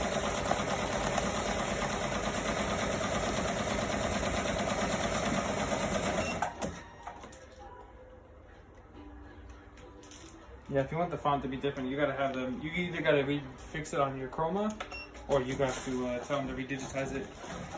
Now let me ask you this. Okay, like right now we're just testing. So I don't really need to do any servicing right now. As far as cleaning. I need to do that right now. No. So right now I'm good. But let's say I do. So like there is maintenance that you have to do on the machine. Right, yeah, I realize that. So oil is every 4 hours. You have to oil every 4 hours on certain spots. There's certain spots every 2 weeks. When you're cleaning out your bobbin case, it's every day. Well, like right now, let's say like after today, if I don't do anything with the machine right now. Fine. You can shut it off and run it for a few days, you'll be fine. Right. But if I'm, like let's say. Like if you're running this machine 8 hours a day, you need to be oiling twice a day. Exactly. And cleaning the bobbin every day and things like that. I noticed that and I noticed with this one, the oil goes in certain places. From off the video. You have the maintenance video? I saw it in one of the videos, yeah. I'll show you.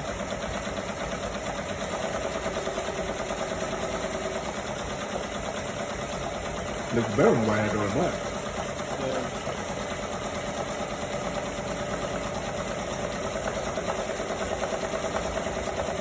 You have to make the design a little better and the font. Yeah, you gotta have to make a thicker font so it pops out more.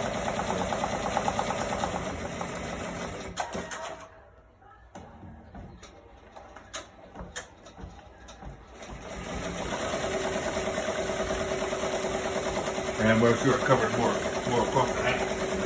Yeah, make sure it's wider. Yeah.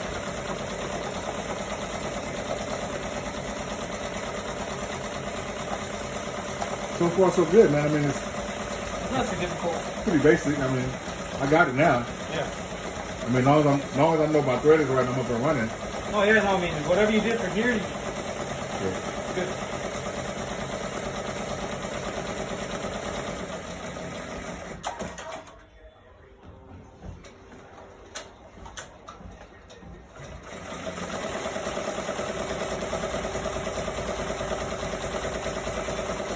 They pay you guys pretty decent? You paid $18 an hour? Not bad. I guess when we travel, they pay us per diem. So you really think about getting into doing embroidery? I want to do like on the side. Like get out of work, go chill. Because I had like a little patio. I live in a mobile home, but we remodeled it, so in my back, I have like a little backyard. So like a little patio, it's all covered and stuff, so it's not really dusty out there. I want to just put the machine out there and just just chill out there and just run the machine Right, when they right. get out of work. You know. And for you, it'd be a lot easier because you already know what to do. Yeah, I can run the machine, go inside, if I hear a beat from outside, I fix it. You know? So the one thing you gotta do is, Like the only thing would be like if something major goes wrong, like a belt rips, I'd have to get the belt. You know, or like if a board fries. but what I'm saying, as far as getting the machine, you still get it before. Oh yeah. I have them said I'll buy a brand new one. They have floor models in Cyprus that you can buy used. They're a couple grand cheaper. The floor model. Would you buy one of those or buy brand new? If it was personally, I would just buy a brand new.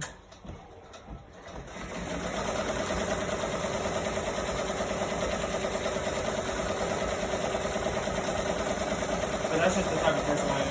Like when I got my first car, I wanted to buy a brand new. I didn't want to use cars. Because researching, doing research on this thing, and talking to people that I was getting into this, and a couple people I know that do it, they say it's not easy,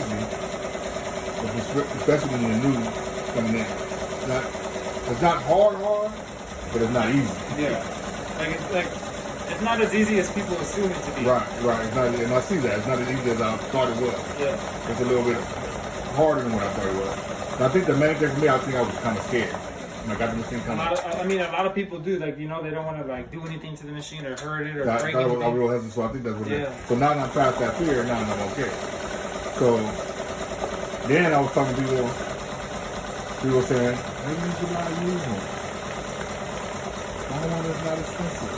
Like people sell them on that Facebook. They'll be like, "Yo, I'm selling my machine for like 11 grand," but they're like in North Carolina. You gotta Right. pay to get it shipped out here. Like you pay another 2-3 G's to get it sent out here. Right, you gotta pay the 8 grand, 11 grand for it when you buy it. Like I said, another And at least 1,500 to ship it, at least. at least right. So they gotta pack it up and then don't know how it's gonna be when it gets shipped. What's the damage gonna be? Then you don't know the history. Yeah, like did they fuck up the machine? You don't know how the machine is gonna be. Yeah.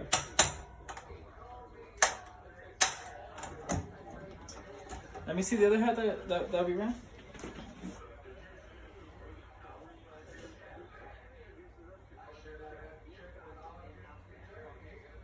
I need to have them check the underlay. So it did a little bit on here, it did it more on here. Probably because of the bounce of the hat. But you see how that did the little outline of the O right here? And on the D? You can see it on here too. So you can see like the outline of the D, how it's sticking out. The underlay. Yeah. You just have to either have them take the underlay out or they need to reduce the underlay in the design. On this one it did it even more. Maybe because this one had a little bit more bounce on it, but you can see the underlay across a lot of the letters. Oh yeah, I just stitch it in. Yeah, like the thin lining, you need to have them remove it. That underlay there. Have them remove it on the design so it's just the lettering. It won't leave no little lines like that. Oh yeah, I see all that. Yeah, how the lines are coming from it. Yeah, you could kind of see it on a couple of these letters too. It's on the outside. Like on the 8. Let me get my phone. No, you can really see it bad here. On this. Well, because it's a white on here. Yeah. It's dark thread. So you really can't see it on that.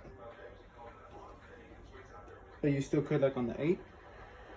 Yeah, you really can't see it as bad as there. It's a dark hat. Yeah. But here you can see it. Where? You need to either have them reduce the underlay, so make it smaller, or they need to remove the underlay. Because that like it lays a base stitch and then it fills in the stitch. And if the base stitch is too wide, then the width of this stitch, then it's gonna show. So make sure to tell them to do the underlay. Yeah, they need to remove the underlay, or they need to make it not stick out the edges. Yeah, because it is doing it on here. It's just you just can't really tell because of black.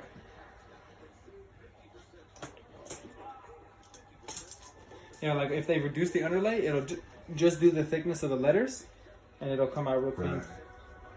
See, it looks good back there with the white and the green. It looks okay back here too. Yeah. So I mean, this is like another way to tell like that it's not necessarily the machine messing up because all the stitching is good on the back. And if the underlays still came out too wide, then it needs to be adjusted. So basically, if I do a design off of here, straight off the machine to the hat. Then It doesn't really do it. It does an underlay, but not very much. not much. Okay. Yeah, that's like how I did the H. You know, the H when I did the underlay, it was real thin, and then it did a wider stitch. Why do you think they don't give the machine the best graphic or the best What do you mean? the best software? Well, they give you like the lowest version of it. If you want like the highest version, you'd have to pay for it. How much is that? You know what I mean? For the looks, I can't remember. It's like Because I would think with this company, since they're trying to compete and be on a better level than other companies. Now, other companies don't really give you digitizing software. Oh, they don't. Uh-uh. You have to pay for it. So Like if you go to Melco and you want a Melco software, you have to pay for it. So basically, the software they're giving is free, even though it's not the best. Yeah, it's still free. Or they add it to the price of the machine, out of whichever. Or whatever how they doing it. Whatever they want to do it. Whatever how they doing it, they add it to the price of the machine. Yeah. Even though it's not the best software. I mean, I don't know if that's what they're doing, but the software does come free with the machine. Right. Even though it's not, like they said, the best software. Yeah. I mean, still, it is a good software. It's just not the highest version of that software. Right. The highest version of that software, It's you have to pay. it's just enough to kind of do the basic, whatever you want to do. Exactly.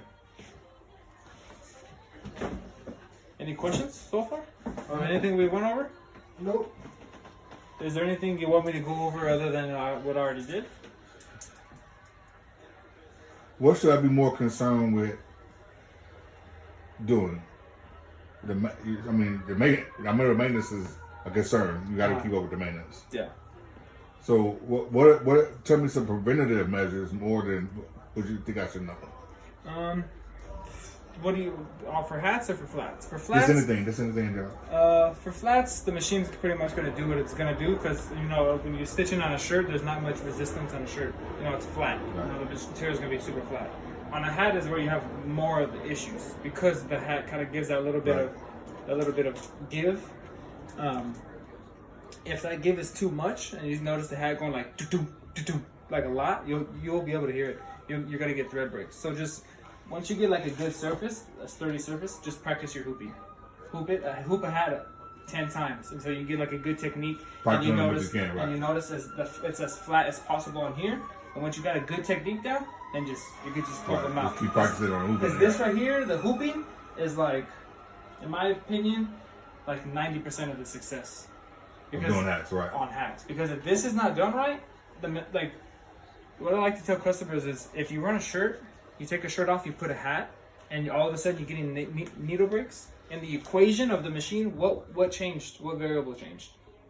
You put a hat. Something that I'm not. It's obviously something I'm not doing right. Exactly. So, and the only thing that changed from you having a shirt and a flat, and a shirt nothing broke, is the fact that you have a flat. Is the fact that you have a hat on there. Right. That's the only variable in the equation that changed was that you have a hat. So, like the machine's not just going to be like, oh, you're running a hat, I'm gonna break a needle. No. Right. The machine's so gonna whatever run I did from changing doing a shirt to a or hat. something flat to a hat, obviously it's something I did. Which 90% of it Right. is from the hooping.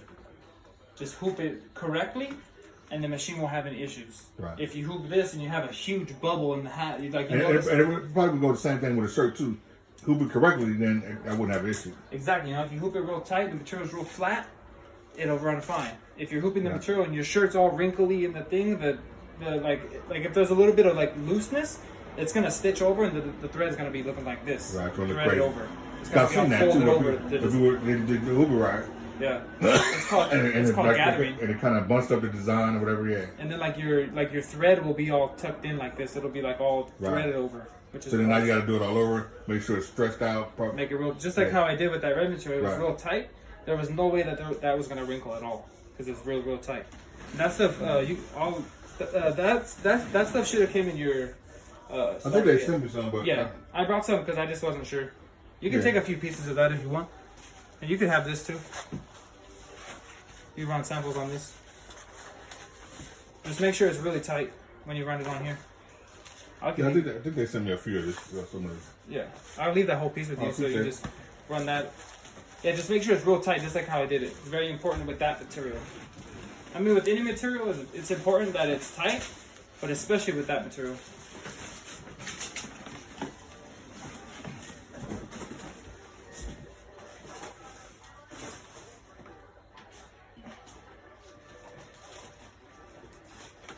Other than that, I think I pretty much got it. Yeah. Awesome. I'm pretty sure if I have any other questions. Yeah. You give us a call. Give me a free box of shoes. Are you sure? Yeah. Awesome. I appreciate it, man. So There's 2 pairs in here. I'm giving you a free box of shoes. Oh, I thought I thought it was just that one. I appreciate it, man. So basically, I can just any. Yeah, you wanna write our service number down? Or punch it into your phone? We have a service number and an email. So with the number, you call in, of course, whenever you want, between 6 a.m. to 6 p.m. Okay. What's your service number? It's 305-418-4421. And it's going to be extension 3 for service. Okay. Store the number. I think I had a number already. I have it already. Yeah, that's probably the one that Esteban called you from. Yeah. So extension 3. Yeah, extension 3. I think I called you from that number earlier. Yeah, you also. did. That's the office number. And then so there's an email too. Yeah. Just let me know when you're ready for the email. Yeah, I got it. It's service@ricoma.com.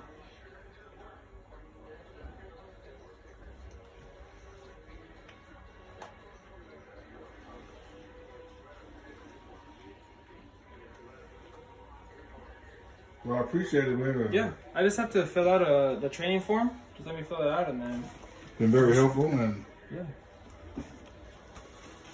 I need to sign anything. Yeah, the training form. Let's let me go through this checklist. Do you have a pen I can use real quick? I think I left my pen at my office.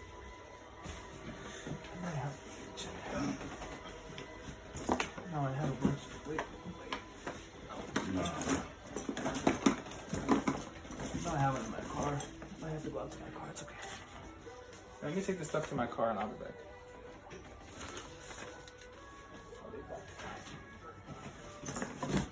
I have a couple pens in my car. You have a pen in there you can use? I think she has a pen in there. You have a pen in there you can use? You need a pen. You need a pen. Ink pen? Yeah. Yeah, I got it. You got one in there. Okay.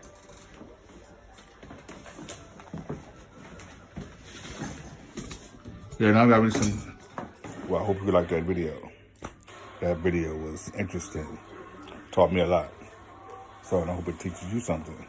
Gotta have customer service. Gotta have good communication skills. So once again, Ricoma, I appreciate y'all. I thank y'all for hooking me up. Get me into what I need to do.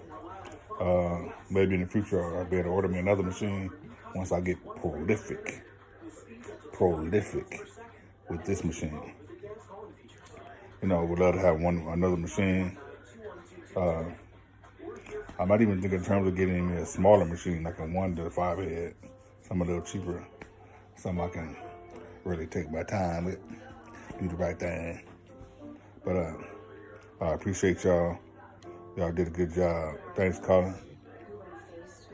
I'm gonna edit this video, put another video, put 3 videos together, and then post it on my YouTube channel, and then go from there. So everybody like and subscribe to my channel. Holla back.